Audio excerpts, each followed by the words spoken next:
Hey guys, tonight we're descending deep below the surface of South Africa into a maze of stones so tight and twisting that even the air feels ancient. You squeeze between slabs of rock, scraping your elbows as your flashlight trembles across limestone walls. Dust fills your throat. Somewhere ahead, in a place so silent it feels outside of time, a secret waits to breathe again. This isn't just any cave. This is Rising Star. A name that sounds almost poetic, considering what was found inside it. A discovery that shook the story of humankind itself. You probably won't survive this climb, at least not without a few bruises, but you're going anyway. Because curiosity, that old human curse, always wins. So before you get comfortable, take a moment to like the video and subscribe, but only if you genuinely enjoy what I do here. And if you're still awake enough, drop your location and your local time in the comments below. I love seeing where all you night explorers are tuning in from. Now dim the lights, maybe turn on a fan for that soft background hum, and let's ease into tonight's journey together. You imagine lowering yourself into a shaft so narrow that you must exhale to move. The air is stale, unmoving, a trapped sigh of the earth. The headlamps of the explorers ahead shimmer like drifting stars. They are scientists, but right now they look more like spelunkers chasing ghosts. In 2013, when a team led by paleoanthropologist Lee Berger began their descent, they had no idea that the bones waiting below would rewrite entire textbooks. The cave system sprawls beneath the cradle of humankind, a UNESCO World Heritage Site packed with fossils that trace back millions of years. Yet none had been found quite like what was about to appear. Through an opening barely 7 inches wide, 6 women known as the underground astronauts wriggled into a hidden chamber. Imagine the sound of their breath echoing the scrape of gear on stone the moment when their headlamps caught the first glint of bone on the cave floor. Not one but dozens skulls, ribs, delicate finger bones scattered like the memory of a long-forgotten gathering. At first glance you might think these were modern human remains. But the bones spoke a strange language. Their hands were curved like a climber's, their shoulders sloped, and their skulls were smaller than expected, way smaller. It was as if evolution had taken 2 steps forward, then 1 back, leaving behind a riddle made of calcium. You crouch in the chamber beside them, flashlight trembling over each fragment. You picture the scientists labeling, sketching, brushing away centuries of dust as if waking a sleeping relative. The bones belong to a being named later as Homo naledi, meaning star in the local Sotho language, a nod to both the Rising Star cave and the spark this discovery ignited in the scientific world. It's funny to think how much of our understanding of history depends on places like this dark, airless tombs that we spend our lives trying to enter. The deeper you go, the older it feels. There's something poetic about that, right? We bury our dead in the earth, and the earth keeps their stories safe until we're ready to hear them again. When you listen to the sound of the cave, it's not quiet, it's layered. Water drips from somewhere unseen. Your own heartbeat becomes thunder. You can almost sense the weight of all those years pressing in, compressing time until it's nothing but a hum in your chest. The first bones were hauled carefully to the surface, each piece photographed, logged, and packed with reverence. Scientists knew immediately they had found something astonishing. The skeletons weren't fossilized like stone, they were too young for that, perhaps only a few 100,000 years old. Yet their features were primitive, more like those of species that lived 2 million years before. A small brain, long legs, curved fingers. It didn't add up. Historians still argue whether Homo naledi evolved in isolation, tucked away in some pocket of Africa, that time forgot, or whether it represents a branch that split early from the main human lineage and somehow survived much longer than expected. Either way, the implications are huge. If these beings existed alongside our own ancestors, it means multiple kinds of humans once roamed the same landscapes. Imagine crossing paths with another you, not a beast, but not quite a reflection either. One mainstream fact stands clear. Homo naledi stood roughly 5 feet tall and weighed around 100 pounds, similar to a modern teenager. Their brain, though, was about the size of an orange, roughly a third of ours. And yet the evidence suggests they navigated deep cave systems, intentionally placing their dead in hidden chambers no animal could reach. That single-act intentional burial used to be considered the hallmark of symbolic thought, something only Homo sapiens were supposed to do. But here, deep underground, another species seemed to be doing it long before us. And here's a quirky tidbit that always gets overlooked. Scientists initially thought the bones might have been dragged there by floods or animals. But there were no claw marks, no evidence of predation, and no sediment layers from water. The chamber was sealed tight, like a secret that refused to leak. Whatever happened here, it wasn't an accident.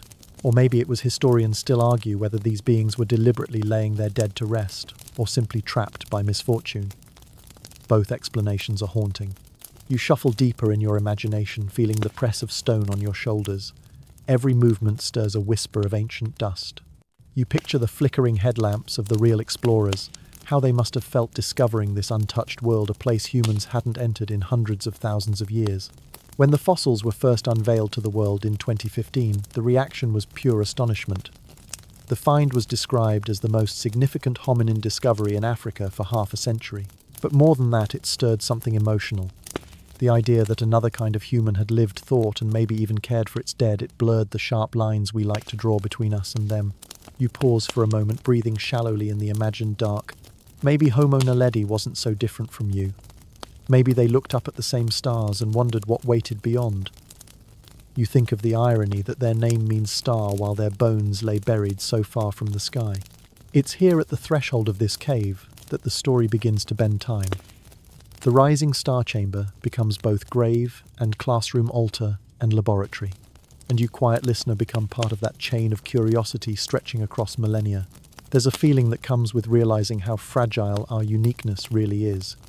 You start to see humanity as a collage made of overlapping shapes, shared tools, shared fears. Maybe what makes us human isn't intelligence or language, but this relentless need to understand even when the truth is buried in stone. The explorers had to crawl back out of that chamber one by one, their helmets scraping the ceiling bones packed gently in plastic crates.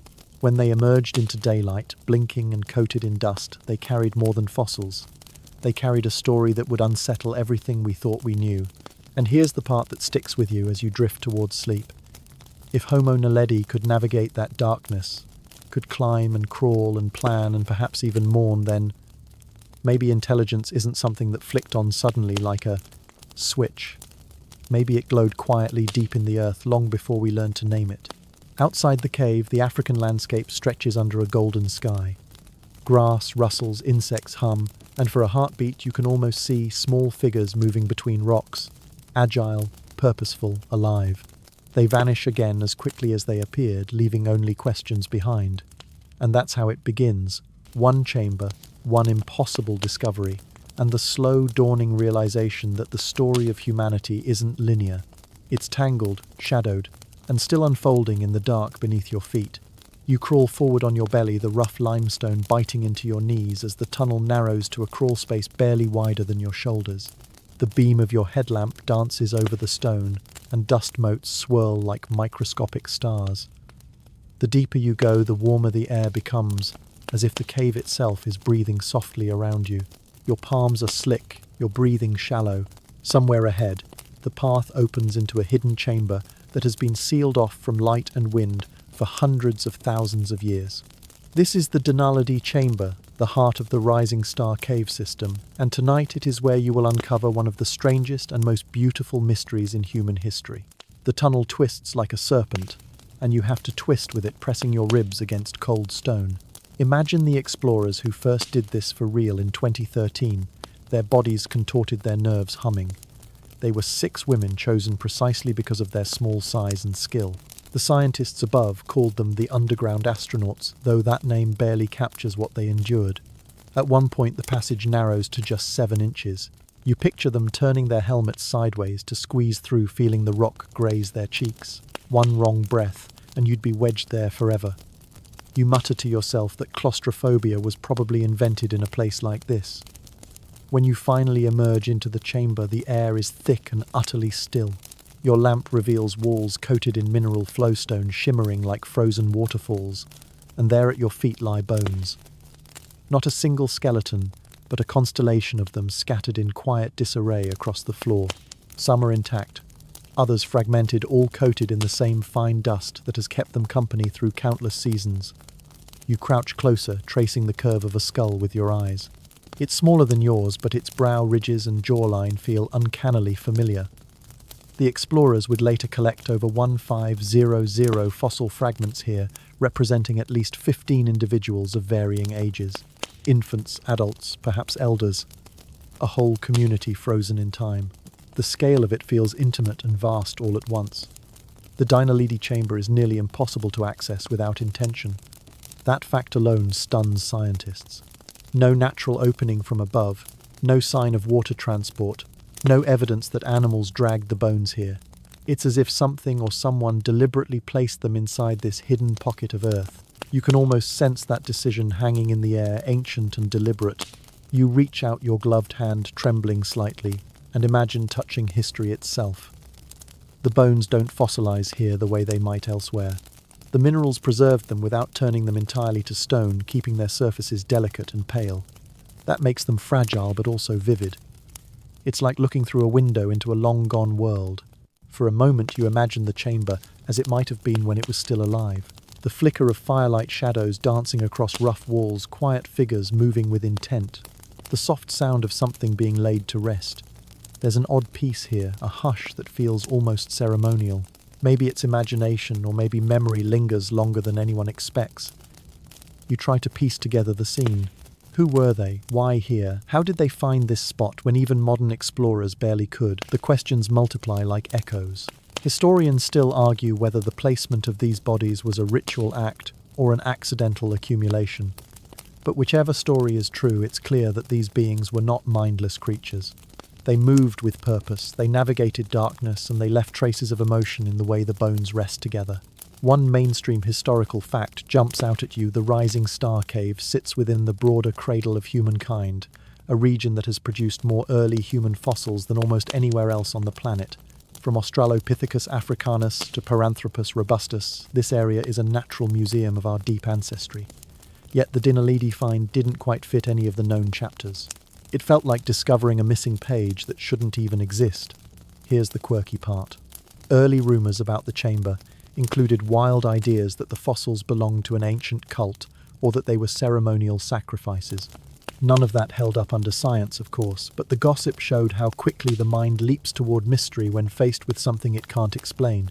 And honestly, who could blame them? When you see a chamber full of deliberate death deep underground, your brain doesn't go to spreadsheets, it goes to myth. The scientists worked meticulously day after day, mapping every bone fragment in 3 dimensions before even lifting it.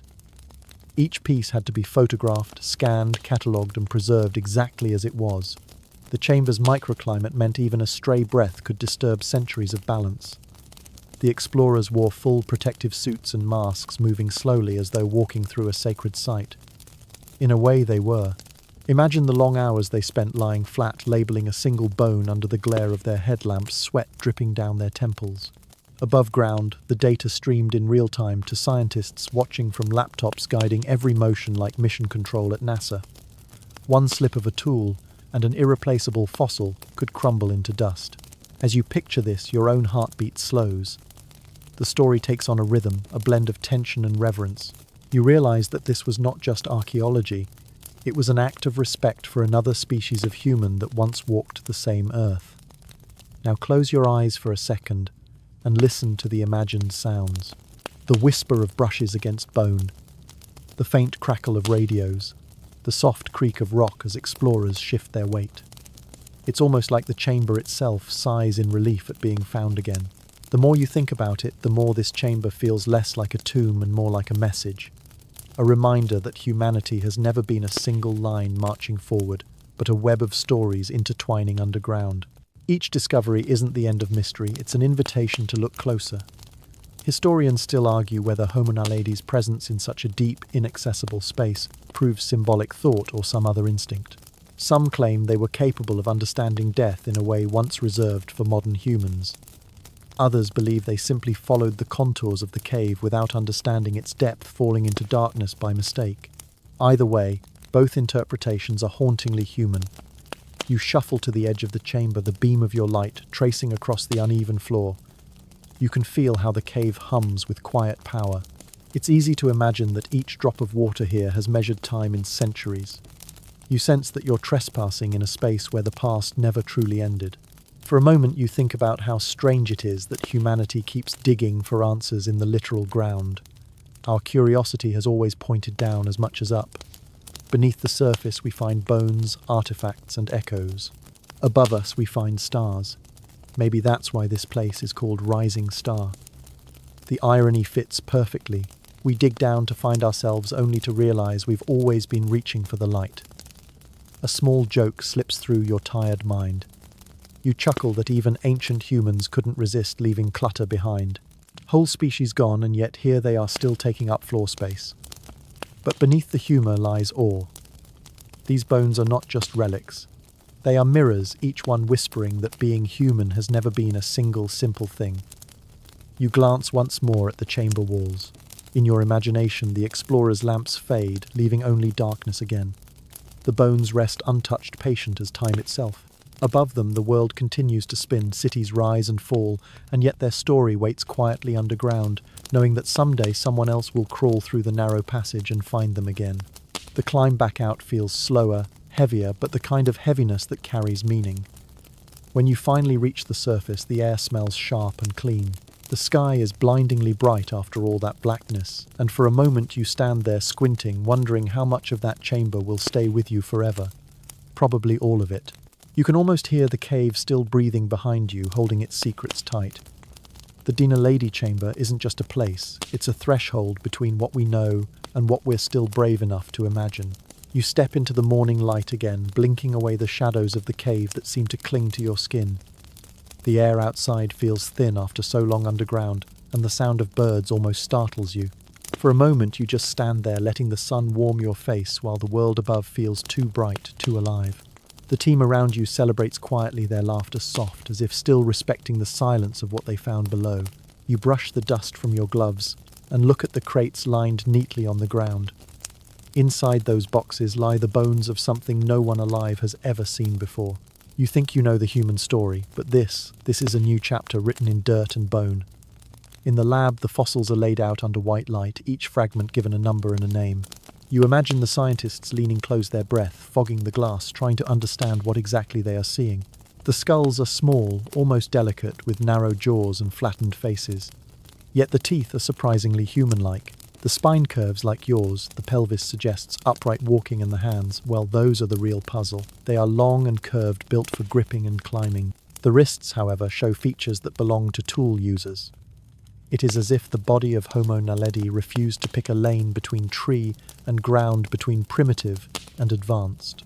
You tilt your head, trying to imagine what that body looked like in motion. A being that walked upright but still moved like a climber. Maybe they were nimble, darting between trees before returning to rocky shelters. You can almost hear their footsteps echoing in your mind, soft against the stone, patient and sure.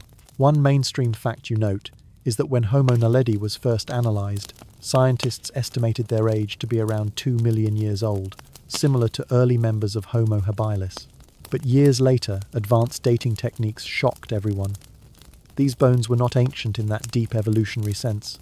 They were young, astonishingly young, only about 2,500,000 years old. That meant they existed not only alongside Homo erectus, but possibly at the same time as early Homo sapiens. For perspective, that's roughly the same era when humans were learning to make art and control fire. So picture that for a second. While your ancestors were carving shapes into cave walls, another human species was crawling through these same caves, leaving their dead in darkness.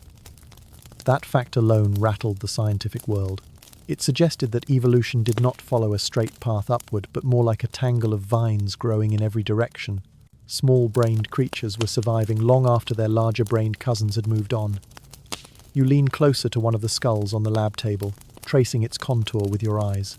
The brain capacity was about 465 cubic centimeters, barely a third of yours, yet everything about their behavior hinted at thoughtfulness. You can't help but smile at the irony. Bigger brains do not always mean smarter choices. If that were true, humanity wouldn't still be arguing online about pineapple on pizza.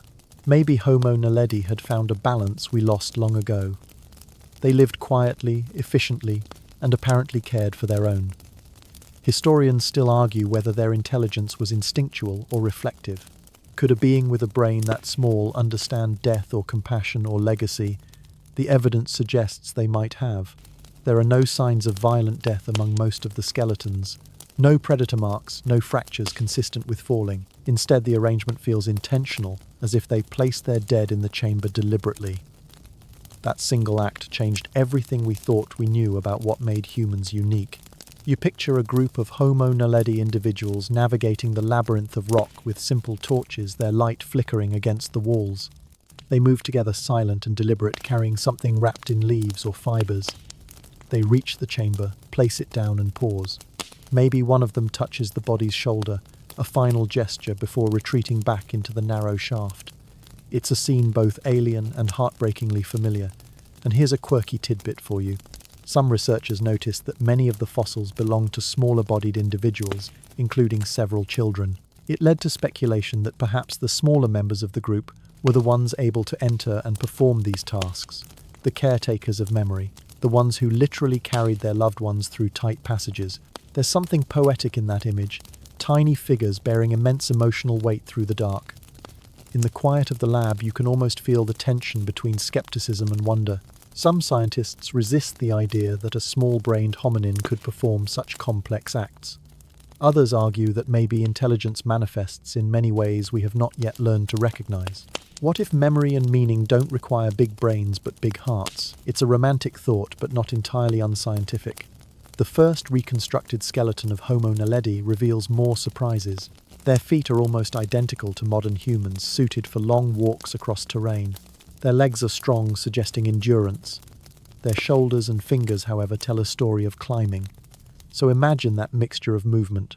They could trek for miles, then scale rock faces with ease. You think about how clumsy most modern humans are without a staircase, and you can't help but chuckle. Evolution gave us smartphones but took away our grip. As you watch scientists fit bones together like puzzle pieces, a picture emerges of a species caught in transition. They were not just relics of the past, but living experiments of evolution, proof that nature never stops tinkering. In that sense, Homo naledi is less an ancestor and more a distant cousin, someone who took a different path but shared the same spark that drives you to ask questions now. Historians still argue whether this species used tools. None were found in the chamber itself, but their anatomy suggests they could have made and used them. Their thumbs were precise, their wrists flexible. If they did craft tools, it would push back the timeline of technology even further. Maybe they shaped simple flakes of stone for cutting, or used sticks for digging. The lack of evidence doesn't mean absence. It might just mean the tools were made of perishable materials. You step back from the table and picture the cave again. It feels alive in your mind like a second heartbeat beneath the earth. You imagine Homo naledi moving through it, their eyes adjusting to faint light, their breaths syncing with the rhythm of dripping water. You picture how they must have felt carrying their dead, whether with fear or reverence or something in between. The air around them would have been still heavy with meaning. And here's the most haunting part. These beings vanished from the fossil record as quietly as they appeared. There is no sign of conflict or catastrophe. They simply fade into time, leaving behind their bones, as if to say, we were here too. You can almost hear that whisper echo through the chamber. You can't help but draw parallels to your own species. You also bury your dead, tell stories about them, keep them alive in memory. Maybe that instinct is older than words themselves, buried deep in the human mind long before modern language existed. Maybe Homo naledi felt that same urge, even if they couldn't name it. You leave the lab in your imagination, stepping outside into the afternoon Sunday. The landscape stretches wide and golden, dotted with thorn trees and stones that might once have been tools. Somewhere under your feet, the cave still hums quietly, holding on to its secrets. You feel the connection, a thread that links you to those small, mysterious beings who lived and died long before history began. As the wind moves through the grass, you realize that the boundary between past and present is thinner than you thought. Maybe every human story begins with a whisper from the dark. And maybe tonight you've just learned to listen. You imagine yourself deeper inside the earth again, crouching where no sunlight has touched for hundreds of millennia. The air tastes metallic, heavy with age.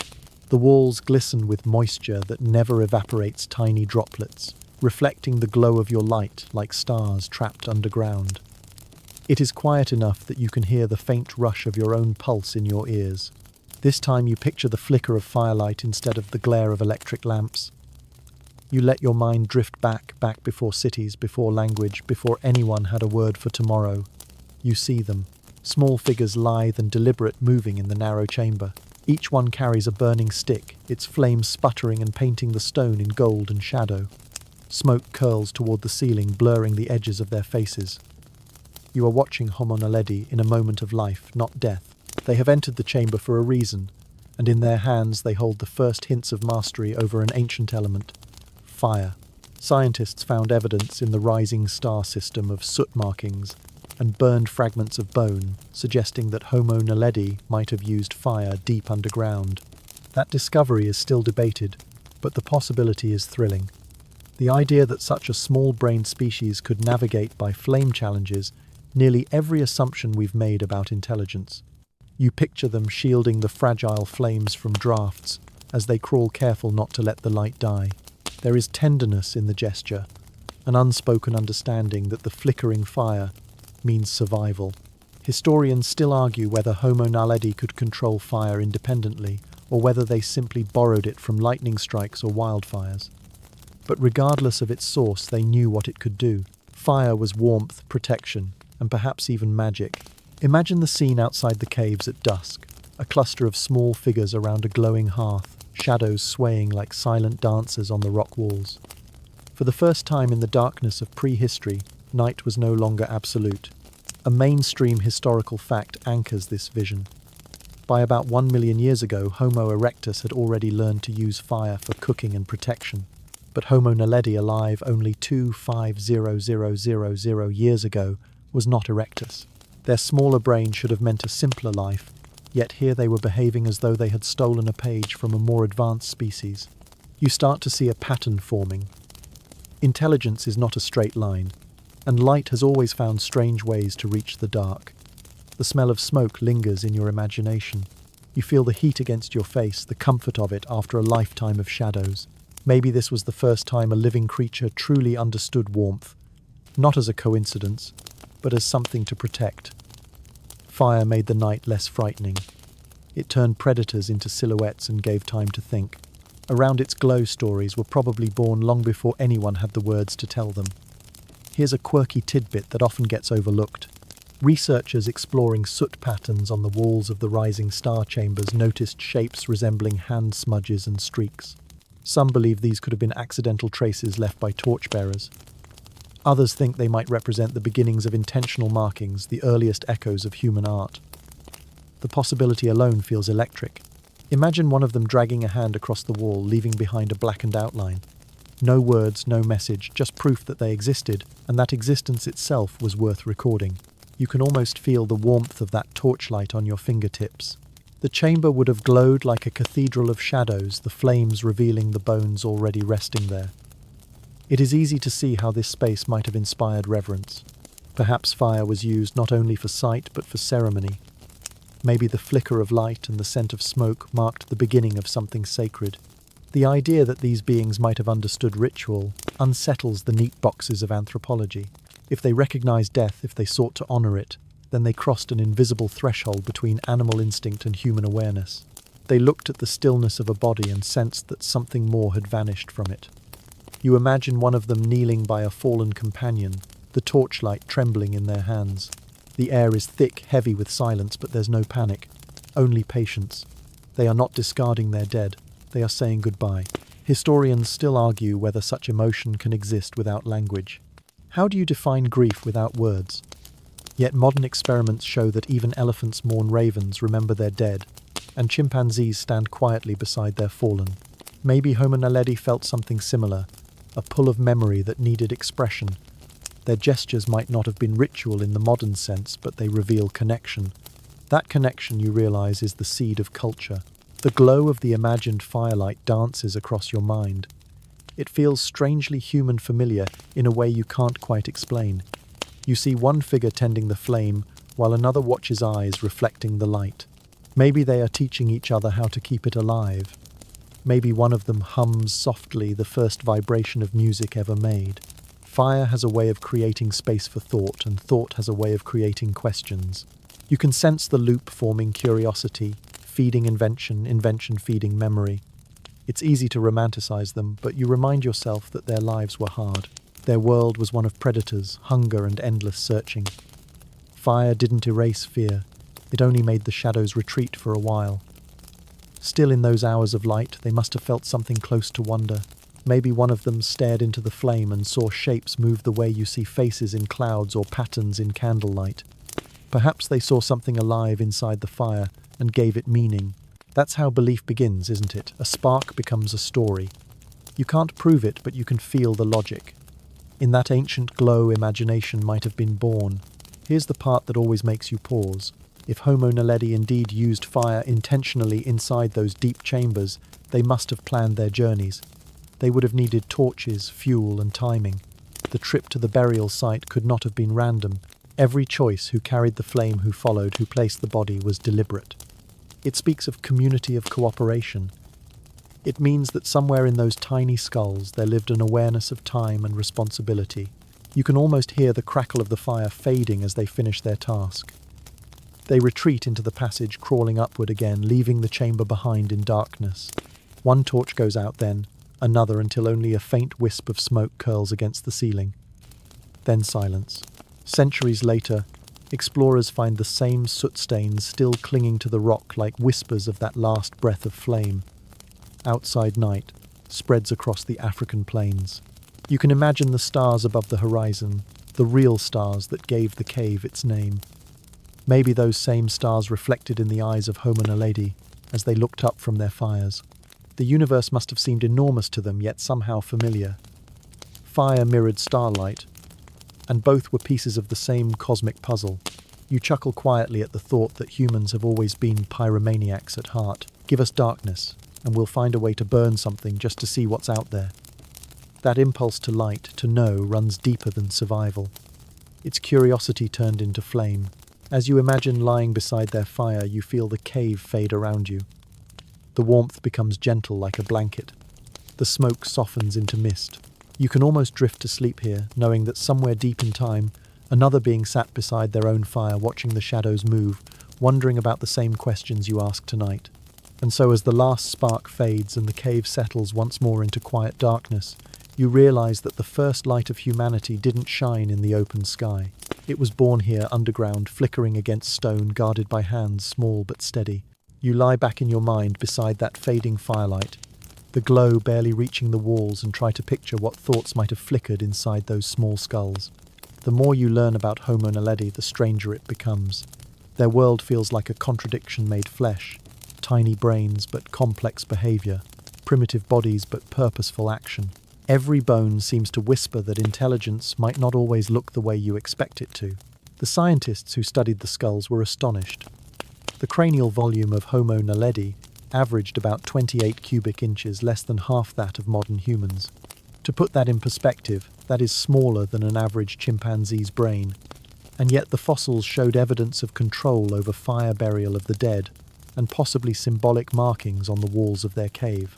You sit there thinking about how the modern world has measured intelligence with numbers and graphs, while these beings with their tiny brains were quietly proving that awareness can bloom in unexpected places.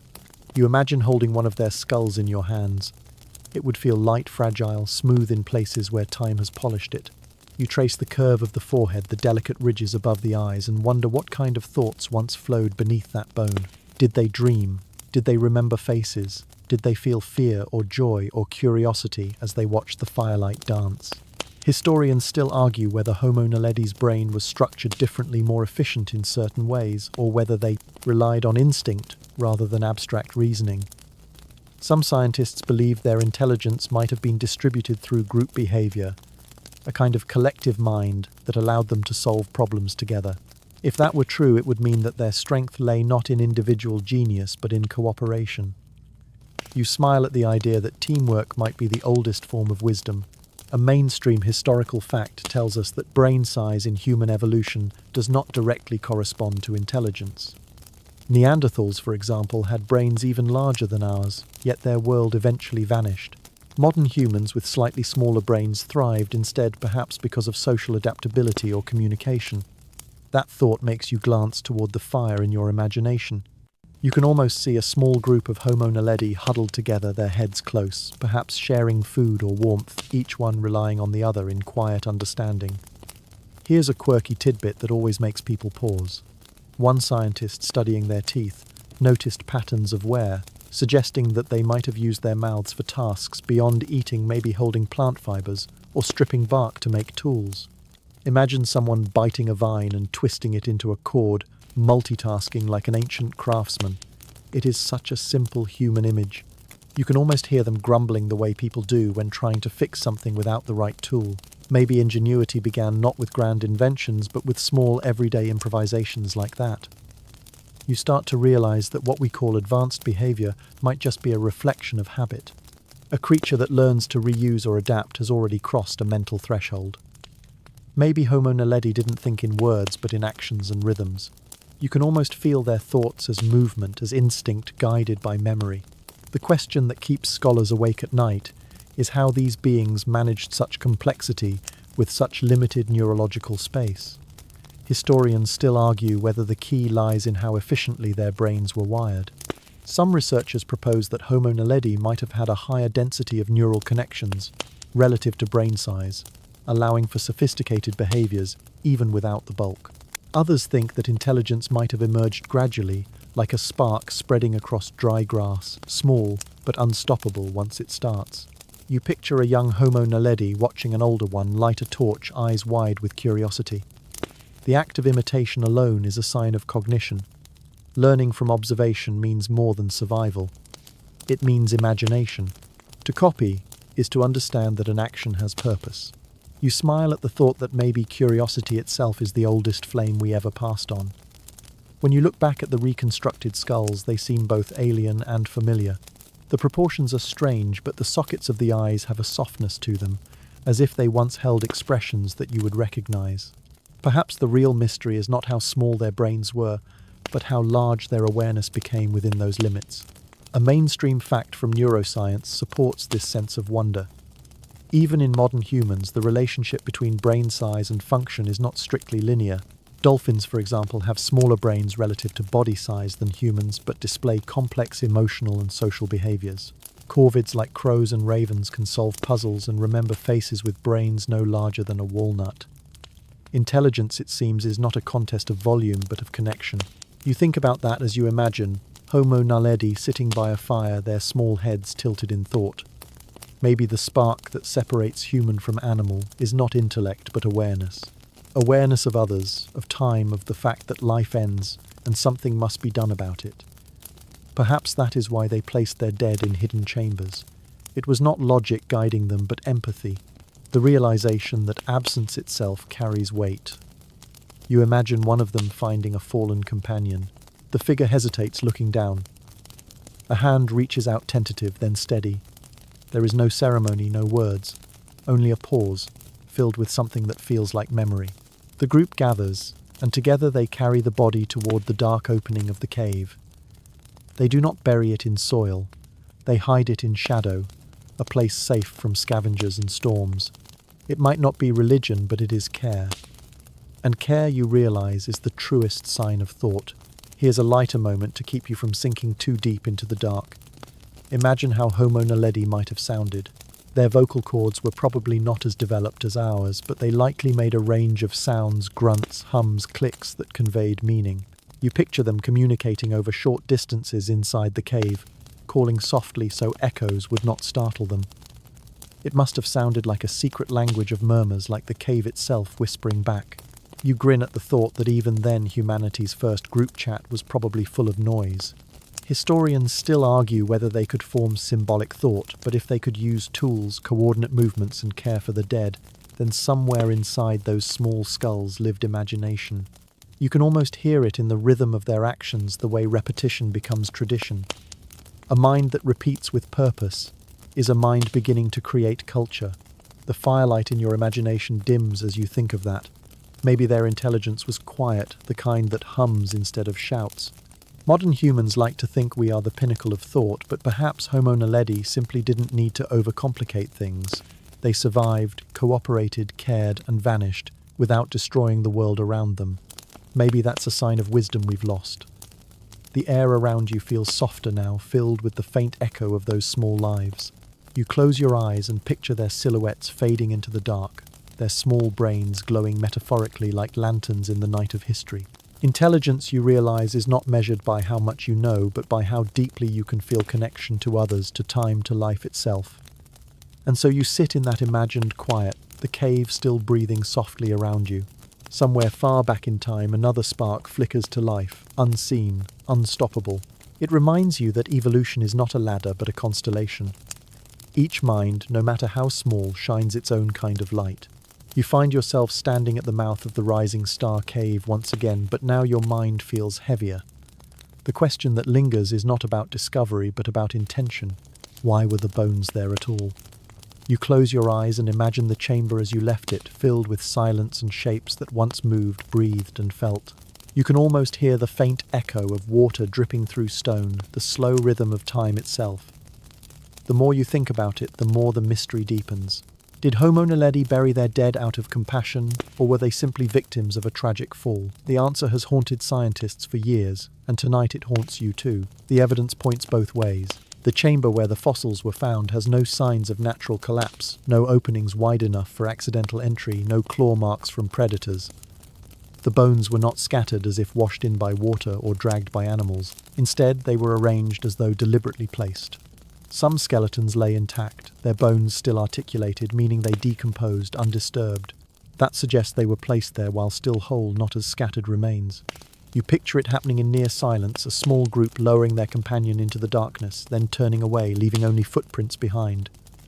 Historians still argue whether that scene was ritual or instinct. Some claim that Homo naledi intentionally buried their dead to protect them from scavengers, perhaps even out of empathy. Others argue that the chamber might have been a natural trap, a deadly vertical shaft that lured the curious and sealed their fate. You try to imagine the narrow entrance again, the chute that twists down like a throat. One misstep, one slip, and you would never climb back out. It is easy to see how tragedy might explain the bones.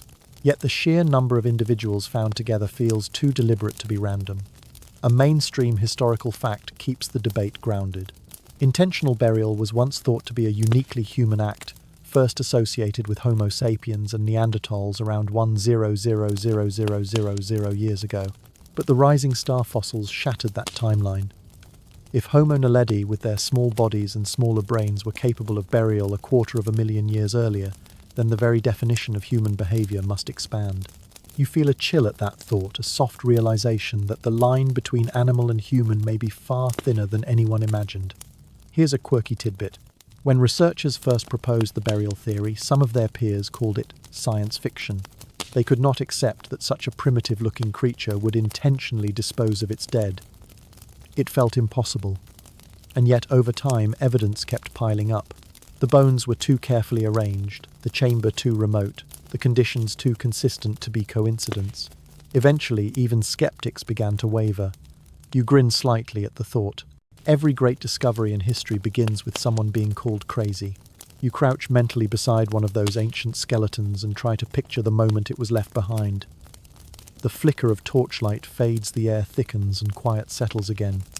It feels solemn, maybe even sacred. If this really was a burial, then Homo naledi had crossed an invisible line in evolution awareness of mortality. They would have understood that life ends, that something precious slips away, and that it deserves acknowledgement. That idea alone feels monumental. Historians still argue whether the concept of ritual applies here. Ritual implies meaning, and meaning requires imagination. Did Homo naledi have imagination? Could they picture something beyond life? There is no way to know, but evidence hints that they may have practiced deliberate placement, if not full burial. Some skeletons were laid in shallow depressions, their hands close to their chests, as though curled in sleep. Others rested alone, surrounded by smaller bones. You can almost see them lying in eternal repose, their stories suspended in stone. You picture the chamber from a new angle. The explorer's lights illuminate it, but your mind removes the modern world and lets ancient darkness return. You see flickers of orange flame, the reflections of faces around it. Maybe they murmured sounds of farewell. Maybe they just stood quietly, feeling the same confusion you feel now. What do you do when someone stops moving, when the warmth fades and doesn't return? Instinct alone could not carry such gestures for generations. There had to be a thread of understanding, a whisper of empathy passed down. A mainstream fact about Neanderthals comes to mind. They are known to have buried their dead with flowers, pigments, even tools. Modern humans later built rituals into religion, but the seed began long before. If Homo naledi shared that impulse, it means that the first act of reverence in human history might have taken place in total darkness deep underground before language, before firelight reached the sky. You can almost feel the echo of that moment vibrating in your chest. Here's another curious detail that most people overlook. Several fossils were found with soot traces near the bones, suggesting that torches or fires burned close by during placement. That means the individuals bringing the bodies into the chamber were not stumbling blindly. They planned the journey, carried light, and returned afterward. That simple fact transforms the story completely. It was not an accident. It was intention carved into time. As you think about that, the air around you feels heavier. You imagine the smell of smoke and sweat, the sound of quiet footsteps retreating up the narrow shaft. Then silence again, a silence that would last for hundreds of thousands of years until the first modern explorers broke through. That silence is still alive in the bones, in the dust, in every breath of the chamber. Historians still argue whether those who descended into the cave understood what they were doing. Maybe they didn't think in abstract concepts like mourning. Maybe they acted on instinct, following an urge to protect their fallen. Yet isn't that what mourning really is? A reflex of care, a refusal to let go too easily. You realize that whether through intellect or instinct, the act carries the same weight.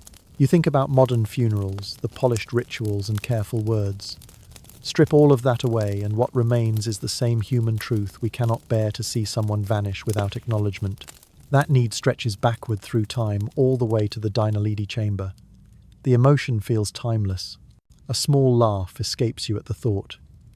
Imagine if Homo naledi could see us now arguing over their intentions, writing papers, hosting conferences, debating their intelligence. They might tilt their heads confused and wonder why we need so many words to describe something they simply did. Sometimes you think simplicity holds more truth than analysis. The idea that such small-brained beings could act with purpose shakes the foundations of anthropology. It forces scientists to rethink what defines humanity. Intelligence is not the only measure. Compassion, foresight, and memory play equal parts. You sit quietly, letting that sink in. The bones in that dark chamber are no longer relics. They are mirrors reflecting the earliest glimmer of what it means to care.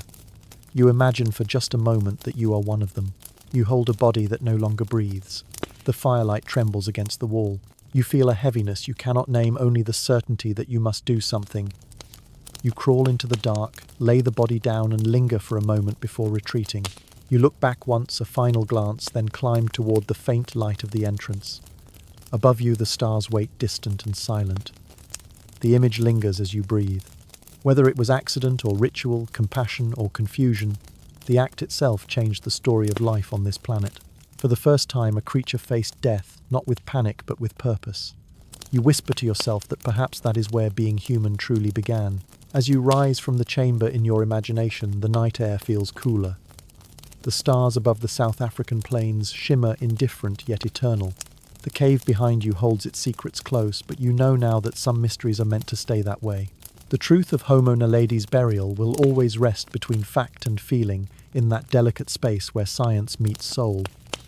You take one last look toward the darkness and think maybe that's enough. Maybe it doesn't matter whether they buried their dead for ritual or by chance. What matters is that for the first time in history, someone cared enough to leave a body in peace. And in that gesture, however small, the long story of humanity began to take shape. You stand now on the rocky plain outside the cave, your imagination glowing with the faint memory of torches still flickering in the darkness behind you. The air feels warm, dry, filled with the scent of dust and acacia. A soft breeze brushes your face, carrying the sound of distant insects. For the first time, you begin to think beyond the cave walls. If Homo naledi lived here, where else did they go? What kind of world awaited them beyond that narrow passage? The African landscape stretches around you, endless and ancient, as though it has been waiting for you to ask. You picture them stepping out of the cave, their feet pressing into the soil, the sky wide and golden above. The plains of South Africa would have looked familiar in shape, but wilder in spirit. Herds of antelope grazed across the valleys and lions prowled the ridges. Great birds circled overhead, their shadows gliding silently across the ground. The world was both dangerous and alive, full of noise and motion. For Homo naledi, every sound carried, meaning every scent carried warning. Historians still argue whether they lived mostly in the caves or simply used them as sacred places. Most evidence suggests that they roamed across open savannas, climbing trees for safety and using the caves for shelter or ritual. Their curved fingers hint that they were still agile climbers, able to scale trunks faster than modern humans could sprint. You imagine watching one of them ascend a tree light and quick moving with the confidence of something born to balance. A mainstream historical fact tells you that the southern African environment around 250,000 years ago was marked by cycles of drought and abundance. Grasslands gave way to forests, then retreated again, forcing every species to adapt or vanish. Homo naledi lived among other human relatives like Homo erectus and early Homo sapiens, and even amid predators that could easily overpower them. Their survival depended on awareness and cooperation. You close your eyes and listen to the imagined sounds of their world. The wind rustles through grass. A distant roar echoes. Somewhere nearby, a small group of Homo naledi crouches around a fire, roasting small animals or tubers dug from the ground. They eat quietly, their hands moving with practiced rhythm. The flicker of firelight plays across their faces, and for a moment they look not primitive but peaceful. It is strange to think that at this same moment in history, other human species were scattered across the world. In Europe, Neanderthals huddled in cold caves. In Asia, Homo erectus still walked upright and steady. In Indonesia, tiny Homo floresiensis was surviving on islands no one else had reached. The planet was a living mosaic of human forms, each adapting to its own corner of the earth. You grin to yourself, realizing that humanity has never been one story, but many told in parallel and sometimes overlapping like brushstrokes on a single canvas. Here's a quirky tidbit that might surprise you. Scientists once found evidence suggesting that Homo naledi's hands were strong enough to twist and shape stone flakes, yet delicate enough to pick berries or handle small tools. Their thumbs were powerful and their wrists flexible, a perfect balance between strength and precision. Imagine one sitting under a tree chipping stone with slow patience. Sparks fly, fragments scatter, and at the end lies a sharp-edged tool perfect for cutting or scraping. It might not look like much, but that tool could mean the difference between hunger and survival. Historians still argue whether Homo naledi invented their own tools or borrowed ideas from neighboring species. The truth is blurred by time. The nearby fossils of Homo erectus suggest that stone technology was already advanced in the region. Maybe Homo naledi watched and learned, mimicking what they saw the same way a child learns from a parent. Or maybe they developed their own version independently, proving that creativity doesn't need language, only observation and repetition. You picture them using those tools to carve meat, to dig roots, maybe even to carve wood. They might have used animal hides as coverings or plant fibers as ties. Their world would have been built from simplicity and ingenuity, every object serving a purpose. There is beauty in that kind of efficiency, a purity of living that modern people rarely touch anymore. A mainstream fact from anthropology reminds you that many early human species shared overlapping territories. In Africa, the landscape was not divided by species but by habit. Homo naledi might have seen Homo erectus from a distance, perhaps even exchanged glances across a watering hole. They would have noticed differences, the taller frame, the straighter posture, but they might not have felt fear, more likely curiosity. After all, they were both explorers of the same world, guided by hunger instinct and maybe wonder. You let your mind wander through that ancient environment, seeing Homo naledi moving through trees, resting near rock shelters, following trails of smoke from a distant fire. You wonder if they ever met others of their kind beyond their group, if they fought or traded, if they shared space or stories. The thought of multiple human species coexisting feels almost mythical, yet it is one of the few things we know for sure. For a brief chapter in time, the Earth was shared by several kinds of humanity, each writing its own version of what it meant to live. Here's a detail that adds flavor to that image. Some fossil evidence suggests that Homo naledi might have been nocturnal or crepuscular, most active at dawn and dusk. Their large eyes could have given them better vision in low light. Imagine them moving quietly through the twilight, their silhouettes blending with shadows, their movements swift but cautious. The night would have been both an ally and a danger. Firelight might have been their most valuable tool, not just for warmth, but for sight and safety. Historians still argue whether such adaptations came from environment or necessity. Some say their smaller brains limited their daylight endurance, pushing them toward cooler hours of activity. Others think they preferred the cover of darkness to avoid predators. Either way, the image is striking small, clever beings glowing faintly in the firelight while the rest of the world sleeps. You watch them in your mind as they work together. One scouts ahead, another guards the young, while two others gather food or prepare torches. Their movements are coordinated, practiced, purposeful.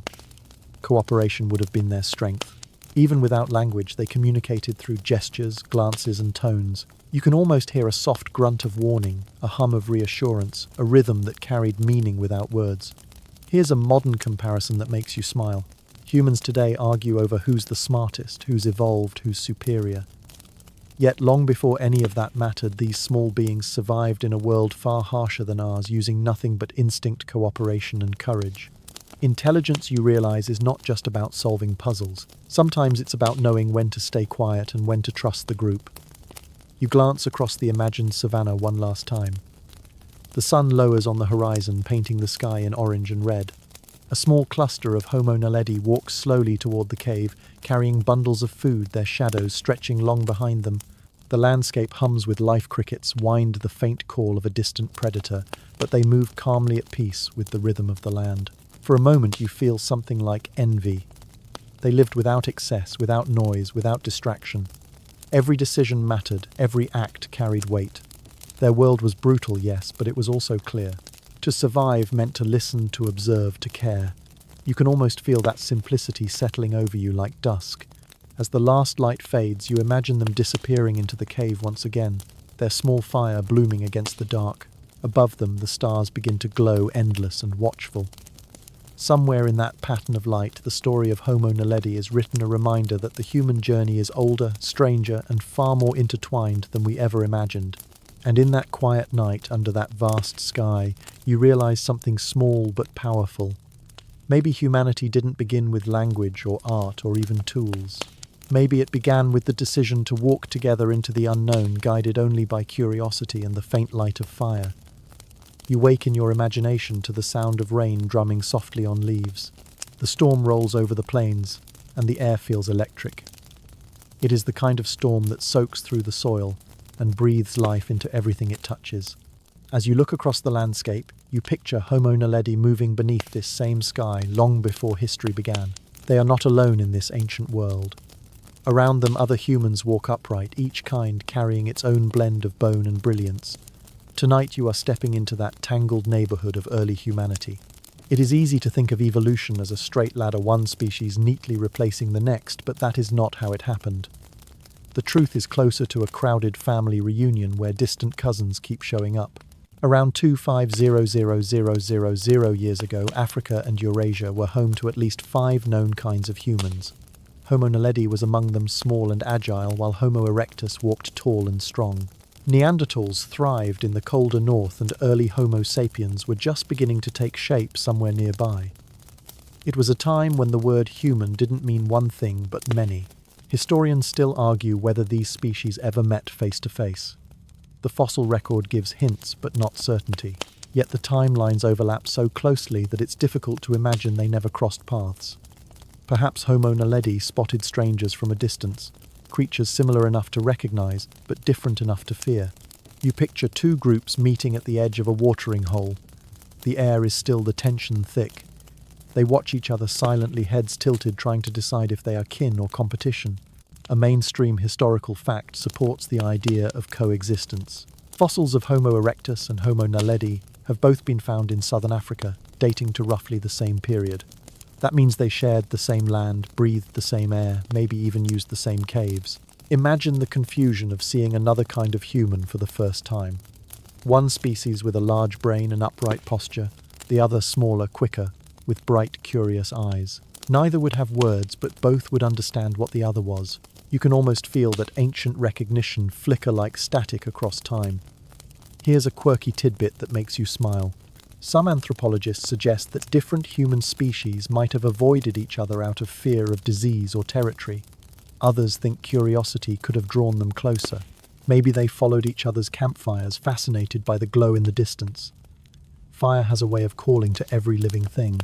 Imagine one night when a few Homo naledi approached a strange flicker on the horizon, hearts pounding, and found another kind of human warming their hands by the flame.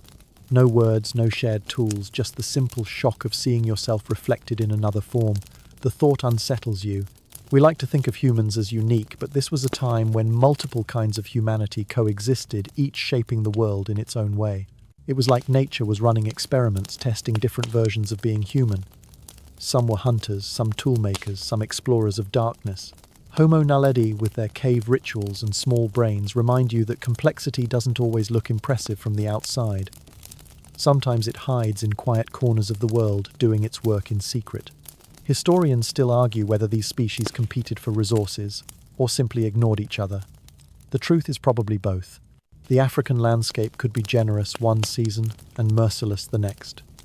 Droughts, floods, and fires shaped everything. Cooperation was possible, but so was conflict. You picture a dry season when food runs scarce. Two groups meet over a watering hole again, but this time the air feels sharper. A low growl rises, stones clatter, and instinct takes over. The memory fades, quickly lost to time, but it leaves behind a truth that survival has never been simple. A mainstream fact from genetics reminds you that modern humans carry traces of other species in their DNA. Neanderthal genes live within us, as do fragments from the mysterious Denisovans of Asia. That means our ancestors didn't just coexist, they connected. While Homo naledi might not have contributed to modern DNA, their presence shows that evolution was more like a web than a line. You imagine invisible threads weaving between all those species, binding them into one enormous, messy family story. The rain in your imagination slows, and you can almost hear the dripping leaves around you. The air smells of wet stone. You think about how many other species vanished before us, their stories erased except for the bones left behind. Each one adds another layer to what it means to be human. It is humbling to realize that we are not the peak of evolution, but simply its latest experiment. Here's another curious detail to chew on. Some researchers suggest that Homo naledi might have survived longer than we think, possibly into the era when Homo sapiens were already painting on cave walls. If that were true, then our ancestors might have shared the same continent, with a smaller, older cousin who still lived mostly underground. Imagine a group of modern humans trekking across the plains, their torches lighting the night, while deep below another group of Homo naledi tends their own hidden fires. Two versions of humanity existing at the same time, unaware that one day only one would remain. Historians still argue whether intelligence guaranteed survival. If it did, then Homo naledi should have disappeared long before us. But maybe survival was never about intellect alone. Maybe it was about luck, geography, and timing. The more you think about it, the more you realize how fragile the story of humanity truly is. A shift in climate, a new predator, a few failed generations, and history might have chosen another branch of the family tree entirely. You might not even exist to tell the story. You find comfort in that thought, oddly enough. It makes you feel smaller, yes, but also connected. The boundaries between species blur when you realize they all shared the same challenges. Hunger, danger, the need to protect their young, the urge to understand the world. Whether their brains were large or small, whether they carved tools or carried stones, they all looked at the same sun rising over the plains. You take a deep breath and feel that ancient air in your lungs. Here's something funny that crosses your mind. If all those early humans could see us now with our glowing screens and noisy cities, they'd probably think we'd trapped ourselves in a new kind of cave. Only this one is lit, not by fire but by pixels. You chuckle softly. Maybe we've been trying to recreate the same comfort of the old dark spaces all along. You imagine night falling again over the African savanna. The sky turns deep violet, the first stars prick the horizon, and the wind carries the scent of earth and rain. A few Homo naledi move in the distance, their shadows merging with the tall grass. They are cautious but calm, their small torches glowing like fireflies. Somewhere beyond them, a taller figure from another species watches, curious but still. Two forms of humanity sharing a single world for a fleeting heartbeat in time. The scene feels both lonely and beautiful. You realize that evolution is not a story of replacement, but of coexistence. We were never meant to be alone. We just ended up that way. And maybe if you listen closely enough to the silence of the earth, you can still hear the footsteps of those other humans echoing beneath your own. As the storm fades and the sky clears, you tilt your head upward. The stars above look the same ones Homo naledi might have seen. They probably didn't have words for them, but maybe they felt the same wonder you do now. In that shared awe across hundreds of thousands of years, you find a quiet bridge connecting you to them. The past, you realize, isn't gone. It's just sleeping, waiting for someone curious enough to wake it again. The night sky above the ancient plains feels endless, a velvet dome scattered with cold sparks. You picture yourself lying beside the faint embers of a fire, staring upward as the air hums with the sound of insects. Somewhere not far from where you rest in imagination, a small group of Homo naledi might have looked up at this same sky. Maybe they felt what you are feeling now, that deep, wordless awe that makes you forget how small you are. It is strange to think that such emotion could live inside a brain barely the size of an orange, yet the evidence keeps suggesting it might have. If Homo naledi could bury their dead and use fire, then it's possible they also shared the raw beginnings of self-awareness. The art of being human, after all, begins not with speech but with wonder. It starts when a creature looks beyond survival and begins to imagine. You close your eyes and picture one of them holding a burning stick, watching the flame twist and move like something alive. Maybe they didn't have words, but they had questions. Every human story begins there. Historians still argue whether imagination existed in Homo naledi. Some believe that creative thought requires language, a symbolic system to give shape to ideas. Others argue that imagination can exist before words as images and feelings instead of sentences. You find yourself agreeing with the second group. Even animals dream. Crows plan, elephants grieve, dolphins play. If those instincts exist in other species, why not the early humans? Maybe the first stories were told not with voices, but with gestures, dances, or shared looks under firelight. A mainstream historical fact from anthropology supports this vision. The earliest evidence of symbolic behavior in humans, engraved stones and beads, dates to around 1,000,000 years ago, long after Homo naledi lived. Yet discoveries in the Rising Star Cave show scratches and marks that might have been made deliberately. They do not form words or art, but they repeat patterns, the kind that appear when a mind is trying to leave a trace. You can almost see a hand dragging across the wall, pausing, then pressing again. Maybe it was curiosity. Maybe it was memory. Either way, it was intent. Here's a quirky tidbit to keep you thinking. Some scientists have proposed that Homo naledi might have used pigments from the minerals found in the cave walls. No hard proof exists yet, but trace chemical analysis has hinted at residues that could have been from soot or crushed rock. Imagine them dipping fingers into dark powder and marking stone, maybe copying the shapes of their hands. It would have been the first quiet rebellion against invisibility, the ancient version of saying, "I was here." You let that image sink in. The idea that expression could bloom in the depths of darkness feels both poetic and logical. The cave was their world, their shelter and their shrine. It makes sense that their first symbols would be born there. Maybe they didn't draw to impress, but to remember. A curve on the wall might have stood for a person, a line for a path, a circle for the fire. The human brain, no matter its size, has always been a pattern-seeking machine. Historians still argue whether emotion drove early creativity. Some claim it was problem-solving, others say it was empathy. The truth is probably both. You can't separate curiosity from feeling. The same impulse that makes you stare at stars would have made them stare at firelight. That is where art begins, not in museums, but in the flicker between recognition and mystery.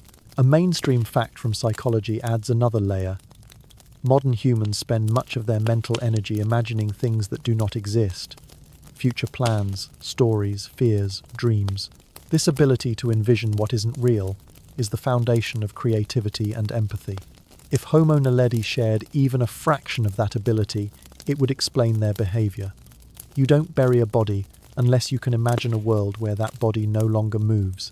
You don't protect fire unless you can picture the cold that follows when it goes out. Imagination might not have been their luxury. It was their survival tool. You picture them in quiet moments long after the hunt and the gathering are done. The group sits in a half-circle near the cave mouth. The night outside is deep and still. Someone hums softly, a sound that doesn't mean anything but feels comforting. Another sways to it, their head tilting with the rhythm. Maybe a child laughs, chasing sparks from the fire. you realize that this scene, simple and ancient, could be the first performance in human history. The first act of art wasn't a painting. It was a shared moment of sound and movement that made the night a little less dark. Here's something that might make you smile. Some researchers once analyzed the structure of Homo naledi's inner ear and found that it could handle a range of frequencies similar to modern humans. That means they could likely perceive tonal variation, pitch, rhythm, maybe even melody. You imagine them making sounds that echoed in the cave, playing with echoes just to hear them come back. If you've ever shouted into a canyon or tunnel just to hear your own voice return, you've done something deeply ancient. You've reenacted a moment that might go back hundreds of thousands of years. Historians still argue whether these moments count as culture. But you know that culture isn't just about paintings and tools. It's the glue that holds a group together, the shared habits that make existence meaningful. When Homo naledi gathered to hum, to mark, to bury, to care, they were already creating culture. You think about that as the firelight in your imagination flutters, casting long shadows on the walls. Those shadows might have looked like spirits, or maybe just reflections of the living. Either way, they blurred the boundary between what is real and what is imagined. You start to wonder if they understood beauty. It's a tricky question. Beauty requires awareness, and awareness requires reflection. Did they pause to admire a sunset or the shimmer of light on rock? Did they marvel at the shape of a shell or the way firelight made colours dance? You'll never know, but you suspect they did. Awe is not learned, it is felt. Even animals freeze for a heartbeat at the sight of something extraordinary. Maybe Homo naledi did too. A mainstream historical fact about modern hunter-gatherers might help. Many contemporary tribes see beauty as function. An arrow is beautiful if it flies true, a fire is beautiful if it burns clean. Perhaps Homo naledi saw the world that way too. Beauty wasn't separate from survival. It was proof that the world worked as it should. A sunrise meant warmth, rain meant growth, fire meant life. In that sense, they already understood aesthetics, just not by name. You smile as the thought deepens.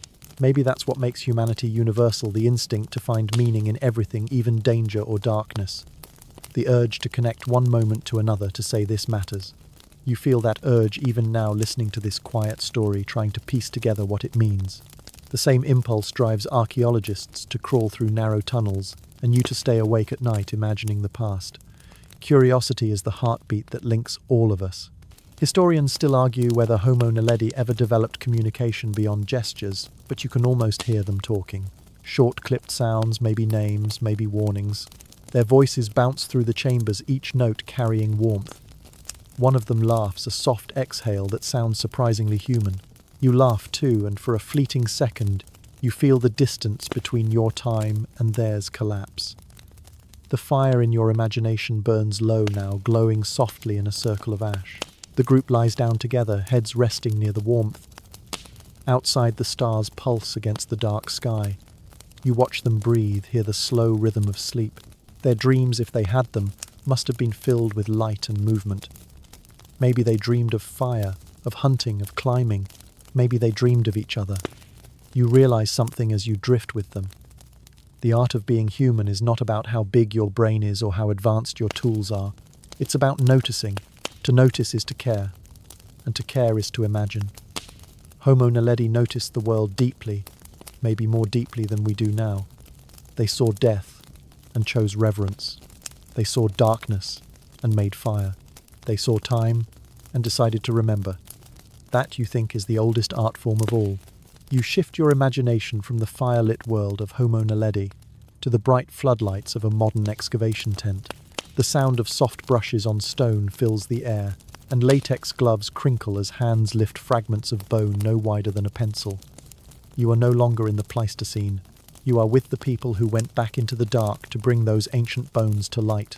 The explorers and scientists who uncovered Homo naledi were not only archaeologists, they were adventurers, engineers and dreamers, each driven by the same curiosity that burned inside those caves long ago. Tonight, you join them on their descent. The Rising Star expedition began with a single rumour.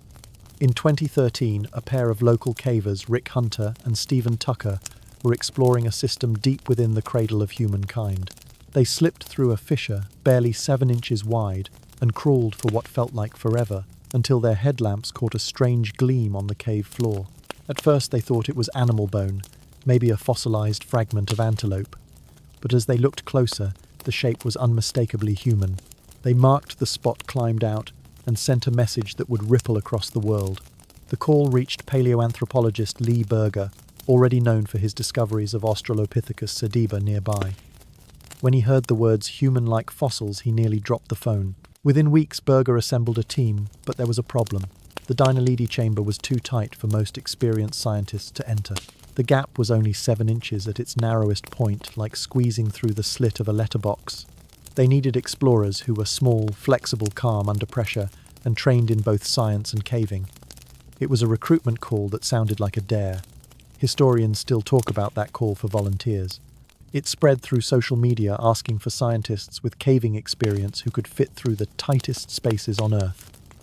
Dozens applied. In the end, 6 women were chosen. They were later nicknamed the Underground Astronauts. These were not thrill-seekers, but skilled researchers. Women like Marina Elliott Becker-Pichotto and Ellen Foyer-Eagle, who had trained their bodies to crawl through spaces that would send most people into panic. Their courage turned them into legends almost overnight. A mainstream historical fact makes their achievement even more astonishing. The vertical chute leading to the chamber dropped about 40 feet. It was slick with dust and stone, with only a few inches of clearance on each side. There was no way to carry equipment easily. The astronauts had to descend one by one, twisting sideways, exhaling to fit their headlamps barely cutting the darkness. Once inside, they worked lying flat, brushing and documenting fossils that had not been touched by light in nearly 3,000,000 years. Each bone was photographed, scanned and lifted with surgical precision. Here's a quirky tidbit that shows how surreal the job became. Because radio signals couldn't reach the chamber, the scientists set up a communication system using small cameras and microphones. The astronauts underground wore headsets relaying information to Berger and his team above ground. It looked like a space mission, except the galaxy they were exploring was beneath their feet. At one point, Berger joked that they were doing paleoanthropology NASA style. You smile at the thought of it, a human species discovered through a mix of science, bravery and claustrophobia. The team worked for weeks, pulling more than 1,500 fossils from the chamber. There were skulls, ribs, spines, and the delicate bones of hands and feet. The remains represented at least 15 individuals, ranging from infants to adults. Every new find deepened the mystery. The chamber contained no other animal fossils, no debris from flooding, no evidence of sudden collapse. It was as if the bones had been carried in intentionally and left with care. Historians still argue whether the scientists found everything there is to find. Some believe more chambers lie hidden within the same cave system. Others think Rising Star may connect to older, undiscovered tunnels still holding secrets. The Dinaledi Chamber is only one part of a network that stretches for hundreds of feet underground. You imagine those scientists crawling through new openings, their lights slicing through untouched darkness, the air thick with dust that hasn't moved in centuries. A mainstream fact about the expedition's logistics shows how much planning went into every motion. Each fossil had to be 3D scanned before removal, creating digital models that could be studied without damaging the originals. This allowed scientists worldwide to collaborate, virtually examining the remains from across oceans. In a way, technology became the torchlight of the modern era, letting humanity peer into its own origins without ever setting foot inside the cave. You can almost see the team's exhaustion. The astronauts emerged each day coated in mud, their faces streaked with soot, their muscles trembling.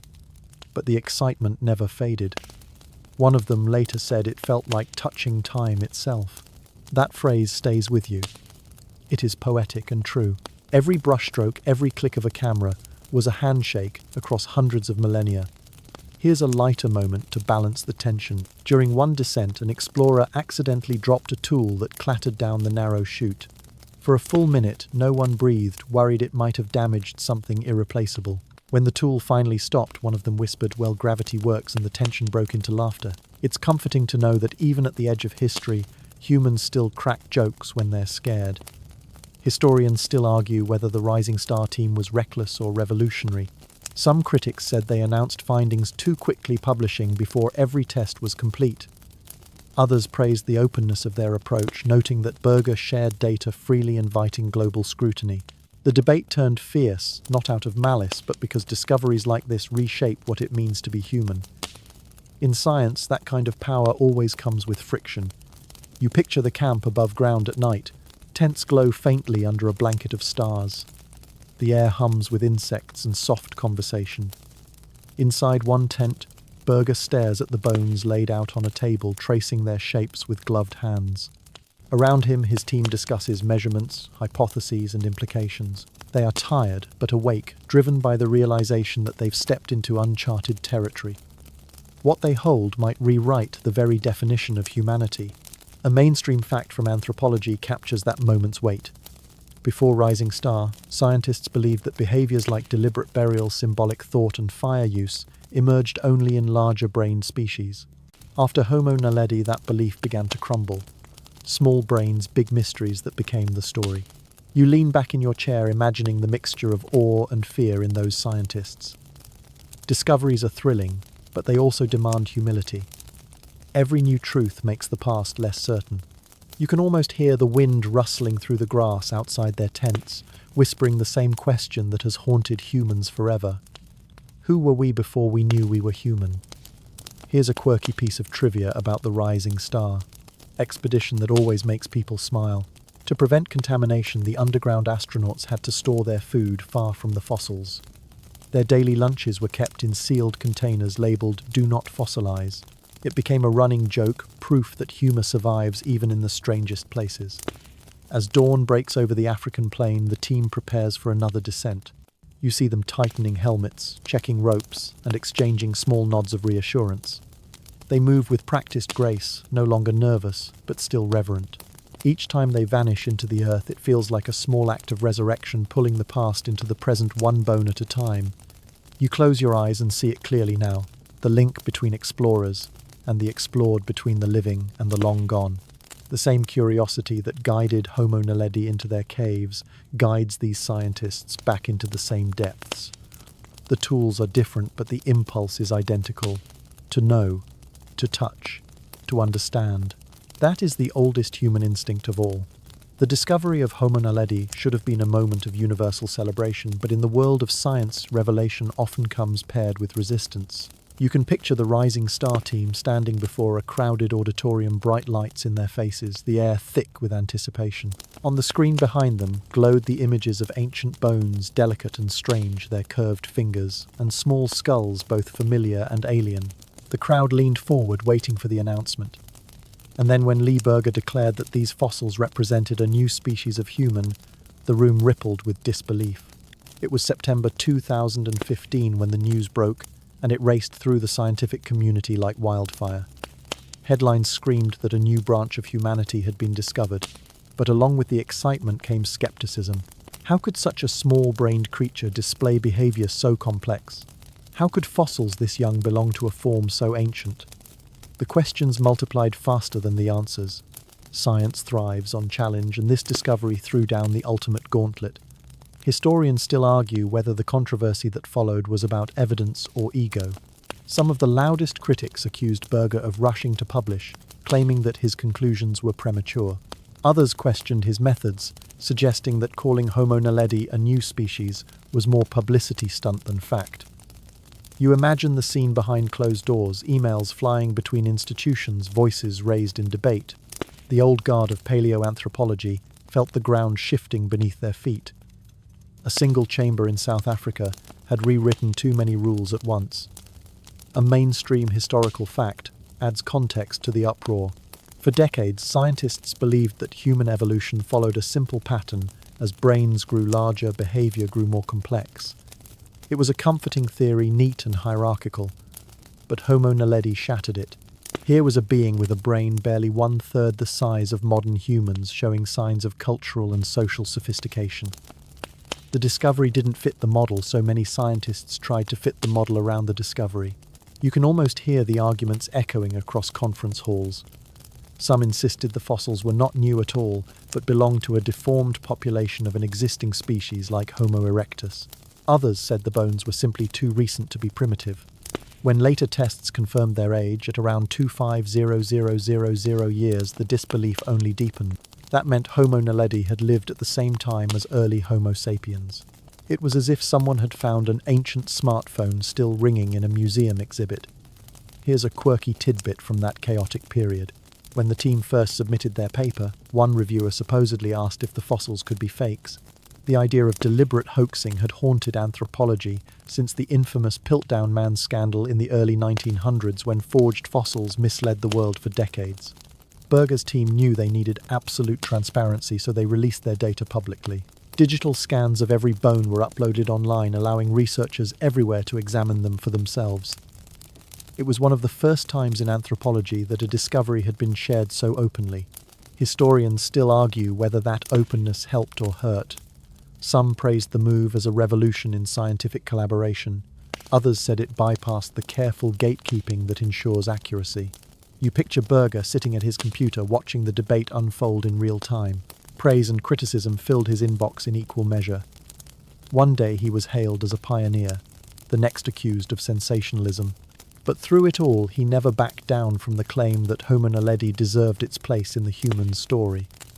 A mainstream fact about scientific culture helps you understand why the reaction was so divided. Big discoveries disrupt careers as much as theories. Entire lifetimes of research can hinge on a single fossil's classification. When a new species enters the picture, it reshuffles the evolutionary tree, sometimes uprooting the branches others have built their reputations on. That tension has existed since Darwin's time. Every new fossil challenges not just the past, but the people who study it. You imagine the Rising Star team watching the world react. News outlets ran stories with dramatic titles, some calling the find a missing link, others mocking it as the mystery monkey. Internet debates flared. Students were thrilled, professors were cautious, and rival researchers prepared counter-arguments. Through it all, the fossils waited quietly in their glass cases, unbothered by human opinion. Here's a moment of humour in the chaos. One of the underground astronauts was asked by a reporter if she thought the bones were really human. She laughed and said, "I spent weeks lying face down in that chamber with them. If they're not human, I'm still claiming them as roommates." It was a small joke, but it reminded everyone that behind the debates were people who had risked their safety to uncover the truth. Historians still argue whether Homo naledi truly earned the title of human. Some prefer to call them a cousin or side branch. Others insist that humanity should not be defined by intelligence or anatomy, but by intention. If they used fire, buried their dead, and cared for each other, then perhaps the word human belongs to them too. You think about that as you imagine their bones lying in the quiet, dark, indifferent to classification. Names and labels are modern inventions. Life in all its forms simply existed. A mainstream fact about the scientific process reassures you that debate is not failure, but progress. Every argument, every skeptical question pushes understanding forward. Within a few years, the initial backlash softened as more research supported the team's findings. The age tests were confirmed. The fossils were re-examined, and no one could deny their uniqueness. Slowly, the idea of Homo naledi took root not as myth, but as fact. You picture a lecture hall years later, students leaning forward as a professor points to a new branch on the human family tree. It sits between Homo habilis and Homo sapiens, small but vital. This, the professor says, tapping the screen, is where complexity outgrew size. The students nod, some in awe, others in confusion as the story of humanity becomes messier and richer. Here's a quirky thought that crosses your mind. Maybe controversy itself is a kind of ritual, the modern version of firelight storytelling. Each scientist adds their voice, arguing and refining until the truth burns clearer. It is not so different from ancient humans debating where to hunt or how to explain thunder. The stage has changed, but the instinct to question remains the same. Historians still argue about the legacy of the Rising Star team. Some see them as rebels who broke tradition to rewrite history. Others see them as visionaries who proved that courage and openness can reveal what caution cannot. The truth probably lies somewhere in between. Discovery is always messy, and the past never gives up its secrets without a fight. You picture the scientists returning to the cave years after the first excavation. They move more carefully now, their equipment upgraded, their methods refined, but the feeling is the same. The earth is still cool beneath their palms. The air still tastes of dust and time. They are explorers, yes, but also caretakers. Every new find is a whisper from the dark, and they listen with reverence. The debates may continue for decades, but one fact remains. Homo naledi exists. They lived, they moved, they cared. Whether the world accepts them as human or not, their bones tell a story that refuses to be silenced. You feel a quiet respect for both the ancient and the modern heroes of this tale, the ones who walked into the dark and the ones who argued over what they found there. In their different ways, they all carried the same flame. As you step back from the noise of debate in your imagination, you see that the real miracle is not who is right or wrong. It is that the search continues. Every argument, every discovery, every sleepless night spent studying fragments of bone adds another line to the story of us. The tree of humanity keeps growing its roots, buried deep in the earth, its branches reaching toward the light. And somewhere beneath it, all the quiet bones of Homo naledi still rest unbothered by our questions, patient as stone. You close your eyes and see the image of that redrawn family tree hanging in the air like a constellation, each branch twisting and curving in unpredictable directions. Before Homo naledi, the story of humanity had been neat enough to fit inside a textbook diagram. But now the lines overlap, looping backward, crossing paths, splitting again. The rising star discovery didn't just add a new name, it forced scientists to rewrite how the entire human story is told. The family tree of humanity no longer looks like a ladder. It looks like a tangled forest. Imagine standing in front of that tree. The trunk begins deep in time, millions of years ago, with species like Australopithecus afarensis, the famous Lucy. From there, the branches spread in all directions, sprouting new forms of life. Homo habilis, the first toolmaker. Homo erectus, the great traveller.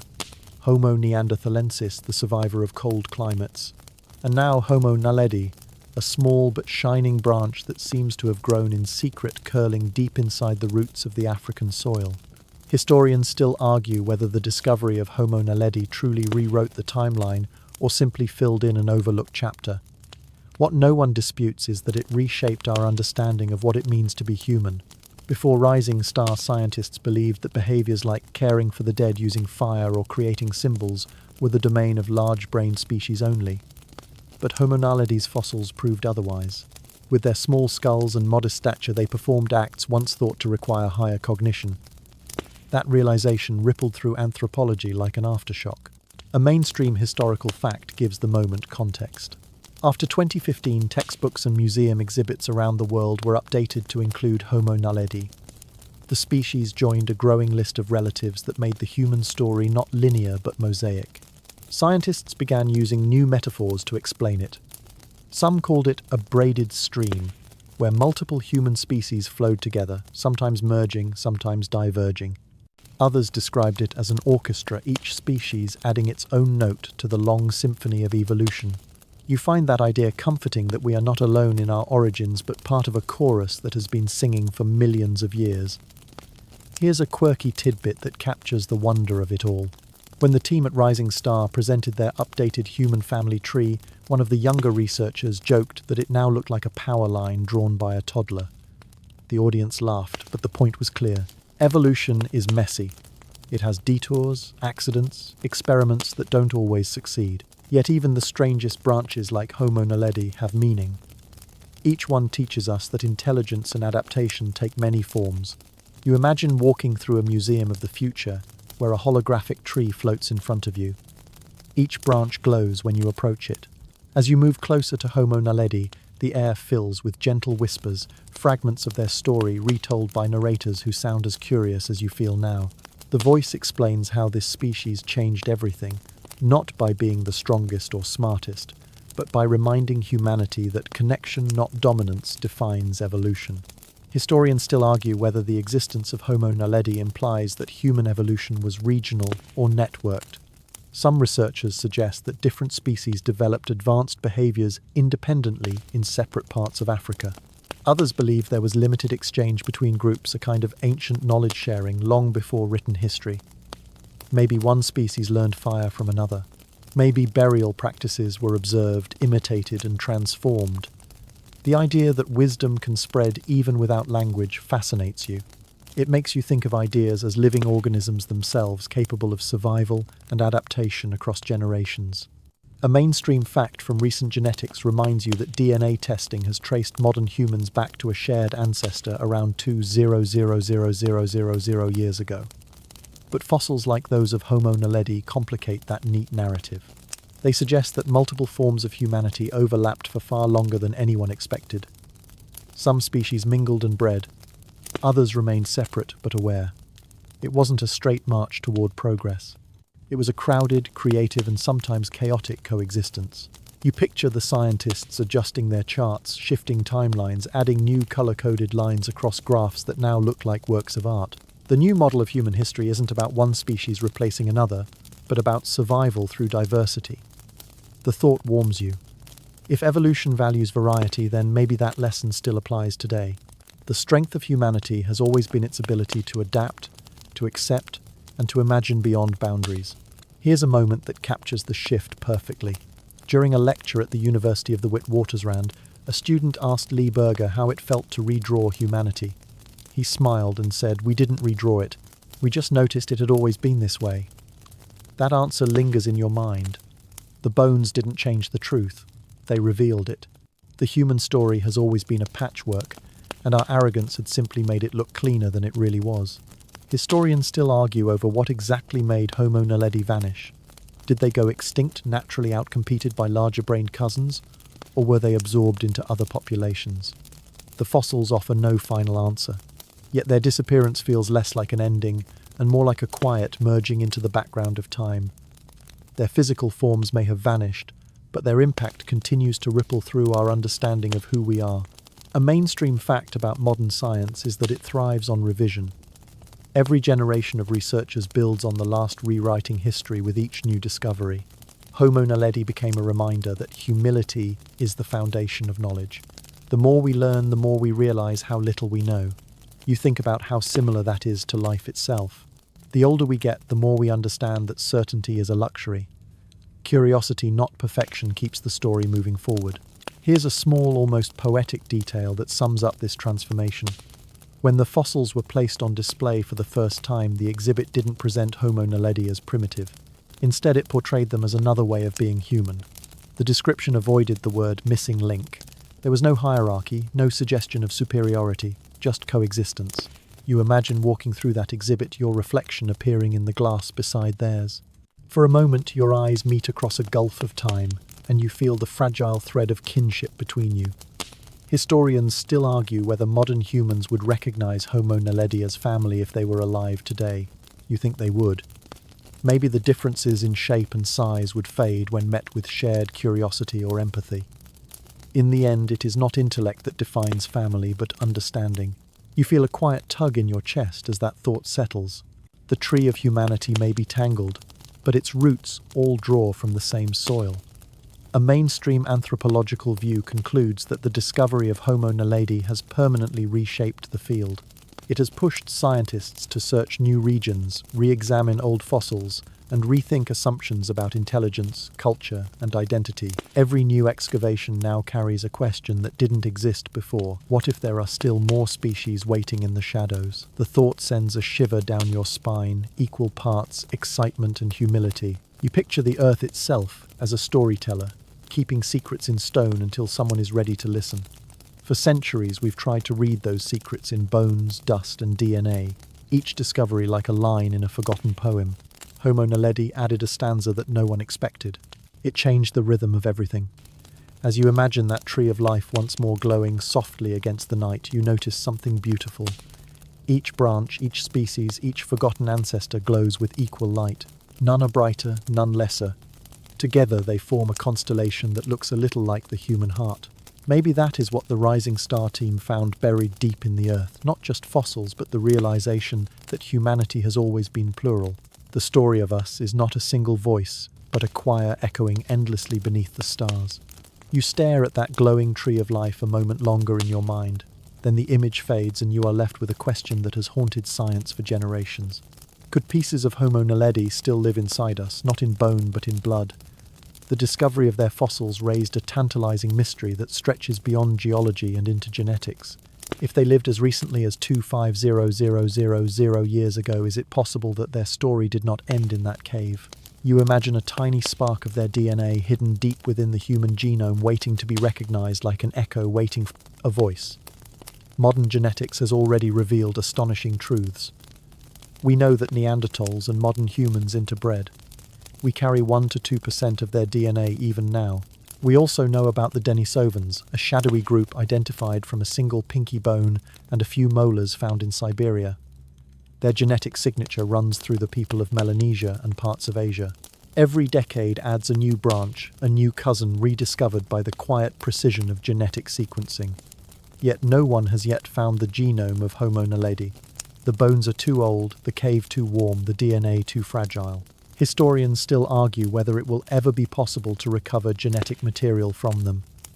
The humid conditions of the South African cave work against preservation. Unlike the frozen tundra where Neanderthal DNA survived for millennia, rising stars' heat and moisture have erased most organic traces. But scientists haven't given up. Each year, technology improves. Machines can now read genetic fragments smaller than dust particles. One day, maybe soon, someone will coax a faint signal from the stone, and the secrets of Homo naledi will finally speak again. A mainstream historical fact makes you pause to appreciate the scale of this pursuit. The oldest human DNA ever recovered so far came from a Homo heidelbergensis thigh bone found in Spain, dated at about 430,000 years old. If scientists could push that boundary even slightly further, they might touch the genetic world of Homo naledi. Imagine the excitement of comparing our genes to theirs. What if you discovered that one tiny thread of their code still flickers inside every living person? Here's a quirky tidbit that researchers sometimes whisper half-jokingly. They call it the ghost theory. It suggests that traces of extinct species might survive within us, even if we can't identify them. Genes travel through generations like passengers on a long train. Some switch seats, others disappear, and a few remain unseen but essential. It is possible that Homo naledi contributed to humanity in ways invisible to the eye but written in the body. Maybe the shape of a wrist bone, a pattern in metabolism, or even a quirk of emotion could carry their imprint. You smile at that thought. Perhaps their legacy isn't in fossils at all, but in the way we hold tools, climb stairs, or find comfort in dark spaces. Historians still argue whether such speculation crosses the line between science and poetry. But the truth is that curiosity has always lived in both worlds. Science measures, poetry imagines, and sometimes imagination points the way toward discovery. The idea that ancient species live within us resonates deeply because it reminds us that we are not isolated individuals.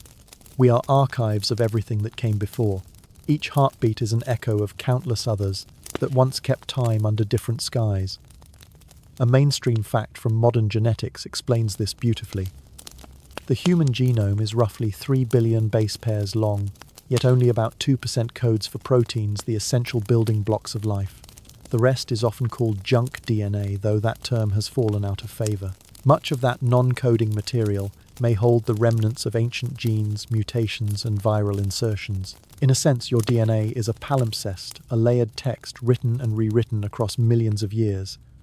Somewhere in that molecular script could linger faint traces of forgotten kin. You picture a lab where scientists in white coats hunch over microscopes, screens glowing pale blue in the dark. They are analyzing fragments, assembling digital sequences like puzzle pieces too small to touch. Each fragment holds a clue to how life reshaped itself across time. A single strand of DNA could contain evidence of an ancestor who walked upright, cooked food, or buried a companion in the dark. You imagine them leaning close to the monitor, holding their breath as a new sequence appears. The moment of revelation feels like electricity. Here's a lighter image to balance the weight of discovery. One researcher once said that decoding DNA is like trying to read an encyclopedia that has been shredded and scattered across continents. Every page matters, but most are missing or smudged. And yet somehow humanity keeps piecing it together. You can almost hear the soft clicks of keyboards and the hum of machines blending with the distant heartbeat of time. Historians still argue whether genetic connections define identity. Some say we are shaped more by culture than by code. Others insist that our biology is a map of memory guiding us even when we don't understand it. You suspect both are true. Culture might teach us how to live, but biology reminds us why we live at all. Beneath every layer of civilization lies the same pulse that carried Homo naledi through their caves and fires. Curiosity, hunger, care. The body remembers, even when the mind forgets. A mainstream historical fact about human migration shows how deeply interconnected our species became. Modern humans emerging from Africa around 7,000 years ago met and mixed with other hominins across Eurasia. The results of those meetings still exist in our DNA. If Homo naledi had survived a little longer, they might have joined that dance of mingling species. Their story might not have ended in the darkness of rising star, but continued in the heartbeat of modern humanity. You can almost imagine it.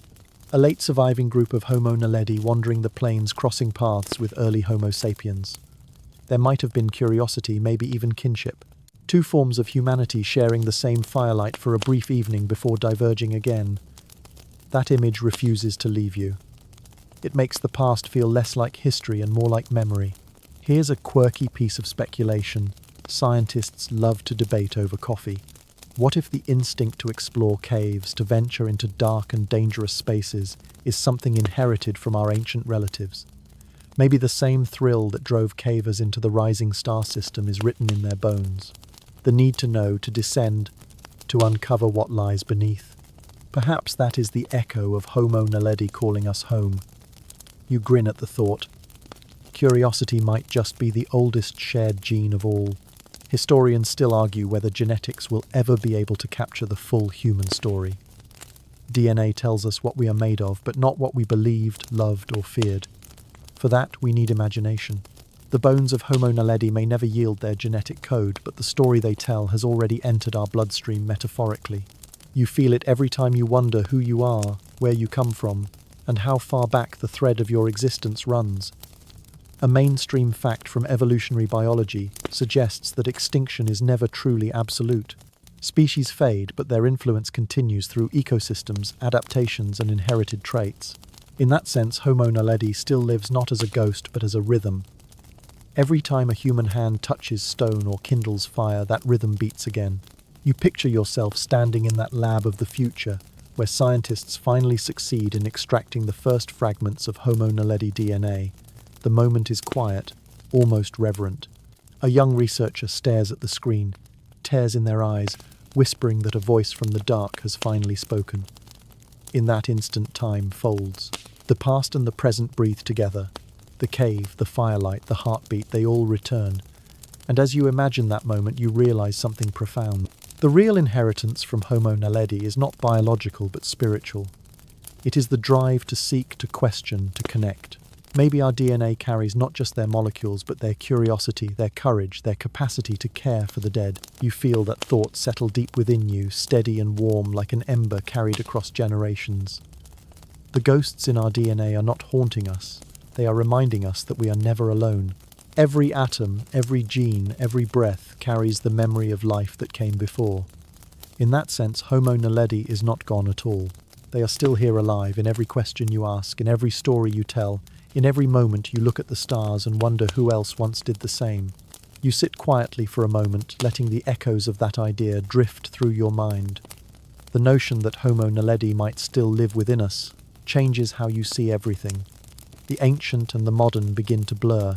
The scientists in their white coats, the explorers crawling through tunnels, the listeners lying awake tonight under soft lamplight, all of them are part of the same continuum.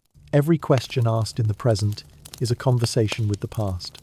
But now the questions are growing deeper, more philosophical. What does it mean to be human if our ancestors with brains the size of grapefruits shared our most sacred behaviors? Where does humanity truly begin? The more you think about it, the more the definitions start to dissolve. For generations, people have tried to draw a clear border around the word human. Some said it was language that separated us. Others pointed to tools or art or compassion. But with Homo naledi, each of those lines grows fainter. They may not have spoken in full sentences, but they communicated. They may not have painted murals, but they left marks. They may not have built cities, but they cared for their dead. Perhaps the truth is that being human has never been a single point on a line, but a slow unfolding of awareness shared across time and species. Historians still argue about where that awareness began. Was it the moment a hand first shaped a stone into a blade? Or when a spark of fire was tamed in the dark? Or when one being knelt beside another and felt grief for the first time? Each theory captures something true, but none can contain the whole story. You begin to suspect that humanity was never born all at once. It was learned, layer by layer, a skill passed down like fire itself. A mainstream historical fact supports that sense of gradual becoming. Modern humans, anatomically indistinguishable from us, have existed for roughly 3,000,000 years. Yet the behaviors we associate with modernity appeared only slowly art ritual storytelling music. Some of those elements may have existed far earlier in species like Homo naledi, even if only in faint early forms. The archaeological record shows that intelligence is not a staircase, but a landscape full of hills and hidden valleys. Different species reached peaks of insight at different times. The view from each peak was unique but connected by the same horizon. Here's a quirky tidbit that adds colour to the thought. When researchers studied the wear on Homo naledi's teeth, they discovered traces of grit that might have come from tubers or roots, suggesting they processed food with tools or fire. That small finding reshaped how scientists imagined their daily lives.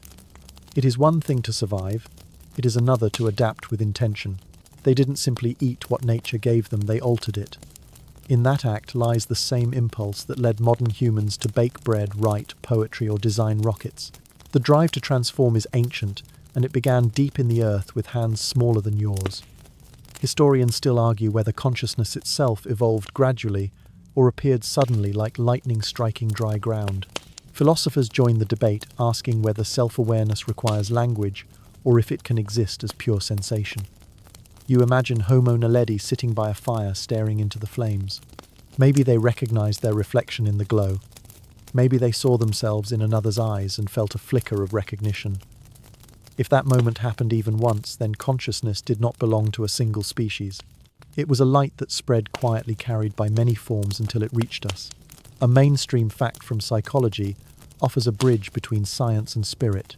Studies show that empathy and moral reasoning are rooted in mirror neurons, brain cells, that activate both when we perform an action and when we see someone else do it. They are the biological foundation of compassion. If Homo naledi possessed even a simpler version of this system, then their acts of care were not instinctive reactions but emotional responses. That thought sends a shiver through you. They didn't just move their dead, they mourned them. You begin to see how fragile the notion of superiority becomes in light of that. Humanity has long defined itself by exclusion, the only toolmaker, the only artist, the only species with a soul. But every discovery pushes those boundaries outward. Dolphins communicate names, elephants visit their dead crows, craft hooks to catch food. The world is full of intelligence wearing different faces. Homo naledi might have been one more reminder that wisdom comes in many shapes and sizes. Here's something to smile about amid the philosophy. One of the explorers from the Rising Star expedition once said that the deeper she crawled into the cave, the more she felt she was entering her own mind. The tunnels, she said, were like thought itself, narrow, twisting, filled with surprises. She laughed as she recalled it, but her words stuck. Maybe exploring the cave wasn't just about finding bones. Maybe it was about finding the origins of thought. In that darkness, she said she felt something looking back, not in fear but in understanding. Historians still argue whether emotion is evidence of consciousness or simply an evolutionary tool. But you think about how every human alive today carries the instinct to wonder, to reflect, to seek meaning. That instinct had to begin somewhere. Perhaps it started in those caves where Homo naledi used fire not just to see but to think. In the flicker of light against stone, they might have glimpsed the same mystery that drives philosophy now, the realization that existence itself demands explanation. A mainstream fact from neuroscience reminds you that the structure of thought does not require vast size-only connectivity. Even a small brain can produce extraordinary awareness if its neurons communicate efficiently. That makes you rethink everything you've ever believed about intelligence. It isn't measured by mass or weight, but by the ability to connect, to perceive patterns, to make meaning. Homo naledi's small brain might have been a master of economy, doing more with less. You picture it like a tightly tuned instrument humming with quiet precision. You wonder what they believed, not in gods or rituals as we know them, but in the simple sense of cause and consequence. Did they think the world had rules? Did they look at storms and feel fear or fascination? Maybe they sensed that life moved in cycles, that day followed night, that death fed life. Such awareness would have made them philosophers in their own right. In every generation, from the first to the last, humanity has asked the same question: why are we here? The difference is only in the language of asking. Here's a thought that feels almost spiritual. If Homo naledi buried their dead, then they might have believed in continuity beyond death, even if they couldn't name it. Perhaps they sensed that the body stopped, but something unseen remained. That belief, however, primitive, marks the dawn of metaphysics. You feel a strange kinship as you imagine them, pausing in the cave, heads bowed, silence filling the chamber. That silence, you realize, was the first prayer. Historians still argue whether modern humanity inherited its sense of wonder or invented it anew. But when you trace the evidence backward, the thread doesn't break. It only grows fainter until it disappears into the shadows of deep time. Somewhere in those shadows, Homo naledi lit a fire and changed everything. The act of questioning began there. It was not an explosion, but a whisper carried from one generation to the next until it became a chorus. A mainstream fact about modern anthropology says that every human culture, no matter how isolated, tells stories about origins. Myths, dreams, and songs all serve the same purpose: to explain why we exist. That impulse began before language. It began when an ancestor sat in the dark and refused to accept silence as the only answer. Homo naledi may not have told stories the way we do, but they lived them. Their actions were narratives written in earth and bone. You feel the story circling back now, returning to the cave where it all began. The firelight still flickers, though you know it burned out hundreds of millennia ago. Yet in imagination it glows steady as ever. You realize that philosophy, science, and art are all descendants of that single flame. When Homo naledi looked into the dark and wondered what waited beyond, they began the long conversation that continues tonight as you lie listening, thinking, and dreaming. Perhaps the real measure of humanity is not what we build or discover, but what we dare to ask.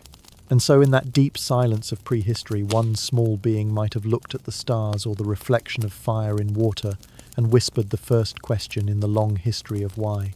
That question, still unanswered, still alive, is the inheritance of us all. You find yourself back at the entrance of the rising star cave in your imagination, standing at the threshold between light and shadow. The air here feels both heavy and alive, as if time itself is breathing quietly around you. Behind you stretches the modern world filled with light and noise and screens. Ahead of you lies the same narrow descent that once swallowed entire generations of secrets. For a moment you hesitate, listening to the distant hum of the plains, the faint rustle of wind through grass, the steady pulse of the earth beneath your feet. Every step forward feels like walking not just into a cave, but into the past, into the deepest corridors of what it means to exist. You lower yourself into the opening, your hands gripping cool stone. The rough surface reminds you that this place has been waiting for millions of years, patient and unchanged. As you crawl through the narrow passage, your body moving instinctively, you imagine the explorers who did this for real. The press of the stone, the slow rhythm of breath, the sensation of leaving the world behind. The deeper you go, the more the modern world dissolves, until all that remains is the sound of your heartbeat echoing in the dark. When you reach the chamber in your mind, the air feels different, denser somehow. Your light flickers across the walls, catching the shimmer of mineral veins. The same small bones that once startled scientists now rest quietly in your imagination. Skulls with wide sockets, hands with long fingers, ribs curved like petals of an ancient flower. They are still, and yet somehow seem to hum with memory. This is not just a burial site. It is a library of human beginnings. Historians still argue whether Homo naledi chose this place for symbolic reasons or practical ones, but as you kneel beside the bones, it no longer matters. What matters is that they were placed here intentionally or not, and that choice, whatever its motive, became a bridge across time. You realize that the distinction between accident and intention fades when viewed through the lens of compassion. A being that protects its dead has already crossed into the realm of meaning. A mainstream historical fact comes to mind. The Rising Star Chamber holds more individuals of a single early human species than almost any other site in the world. It is a time capsule of lives once lived together, a community frozen in stone. Some were young, others old, suggesting that this was not a random event, but a pattern repeated over generations. In that repetition lies something profoundly human: memory. You close your eyes and picture them alive again. Small figures moving across the African plain, their steps steady and purposeful. The sunlight glints off their hair, and the wind carries their quiet chatter. They climb, forage, rest, and gather near the entrance of their cave as twilight falls. You can see one of them crouching near a fire, feeding it with twigs. Sparks rise, tiny stars dancing into the night. Perhaps a child watches, eyes wide with wonder. That gaze, so open, so curious, feels like the beginning of everything. Here's a quirky tidbit that lingers in your mind. When the team of explorers first re-entered the Dinaledi Chamber, years after the discovery, they found faint smudges on the walls that might have been left by ancient soot. One researcher suggested that the pattern resembled fingerprints, as if someone had brushed against the wall while carrying a flame. You imagine that handprint, a small mark of presence carved by accident and time. It feels almost like a signature, a message from a being who never knew that one day others would come searching for them.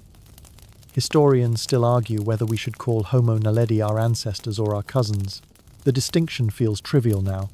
Whether they gave rise to us or simply lived alongside us, they shaped the landscape of what we became. Their story reminds you that evolution is not about progress or hierarchy, but about connection. Every branch on the tree of life matters, even those that do not reach the sunlight. A mainstream fact from anthropology reinforces this idea. Many species that once seemed like evolutionary dead ends are now recognized as vital parts of humanity's story. Each carried unique traits that influenced the world in unseen ways. Some built tools, others migrated, some perhaps taught the next species by example. Homo naledi might not have left genetic descendants, but they left something far more enduring, evidence that wisdom can bloom in unexpected places. You let your mind wander deeper into that idea. Perhaps intelligence is not a competition, but a conversation that has been unfolding for millions of years. The curiosity of Homo naledi led them into caves. The curiosity of modern humans brought them back. The fire they guarded became the torch of science. The echoes of their voices became the questions you ask now. The cycle feels complete, a loop of awareness that stretches endlessly through time. Here's a moment of quiet humor that softens the weight of all this. One scientist once described the fossils as humble in size but loud in message. It is true. These bones, no longer than your hand, have humbled some of the brightest minds on the planet. You can't help but grin at that. It's as if Homo naledi is still teaching us something, reminding us not to underestimate the small or the forgotten. Historians still argue whether humility itself is a product of intelligence. But kneeling here in imagination, surrounded by bones that refuse to vanish, you feel that humility may be the only proper response to the vastness of time. These beings lived, died, and vanished, long before words or nations or gods. Yet tonight their story is being told again. In that sense, they never truly disappeared. A mainstream fact about the preservation of the site reassures you that their memory will last. The Rising Star Cave is now carefully protected, its chambers mapped in detail and monitored to prevent damage. 3D scans of every fossil are stored in digital archives across continents. Even if the physical bones someday crumble, their shapes will remain. It is fitting that a species once hidden in darkness now lives in the light of global knowledge. You take a slow breath, the air in your imagination tasting faintly of dust and mineral. You think of all the people who have carried this story, the explorers, the scientists, the dreamers, and now you listening in the quiet hours of night. In some small way, you are part of the same chain, connected by curiosity and wonder. You imagine rising from the cave floor, turning toward the narrow passage that leads back to the surface. The light ahead grows brighter with each step. The stone presses against your shoulders one last time, a gentle reminder of the Earth's embrace. When you finally emerge, the world feels wide and new. The stars above seem closer, as if recognizing you as one of their own. Maybe that is what Homo naledi teaches most of all, that to be human is to be both fragile and infinite, small enough to fit through a narrow passage, yet vast enough to imagine the universe. Their bones may rest in darkness, but their story has become light, traveling farther than they could ever walk. You glance toward the horizon, where the first hint of dawn touches the sky. The air smells of grass and earth, the same scents they once knew. You feel a quiet gratitude rising inside you, a recognition that the story of humanity is not a single tale of progress, but a tapestry woven from courage, chance, and endless curiosity. The night begins to fade and your voice softens with it. The fire of imagination burns low, glowing faintly like the embers that once warmed Homo naledi. You let your breathing slow, your body sinking into the calm of reflection. The story has come full circle now, from the darkness of the cave to the brightness of understanding. You whisper a final thought to yourself, that perhaps the most human thing of all is to remember. To look back not in fear but in awe, knowing that every life, every discovery, every question adds another spark to the long flame of being. Now the stars overhead shimmer like the eyes of the ancestors, patient and kind. The wind moves softly across the plains, carrying the promise of tomorrow. The earth exhales and you breathe with it. The story settles into silence, the kind that feels both ancient and eternal. And as you close your eyes, the voice that carried you through this journey fades to a whisper, wrapping the listener in a calm warmth that feels older than words. The world is quiet now. The bones rest. The night holds you gently. Sleep well, traveller of time. Tomorrow waits, but tonight belongs to the stars.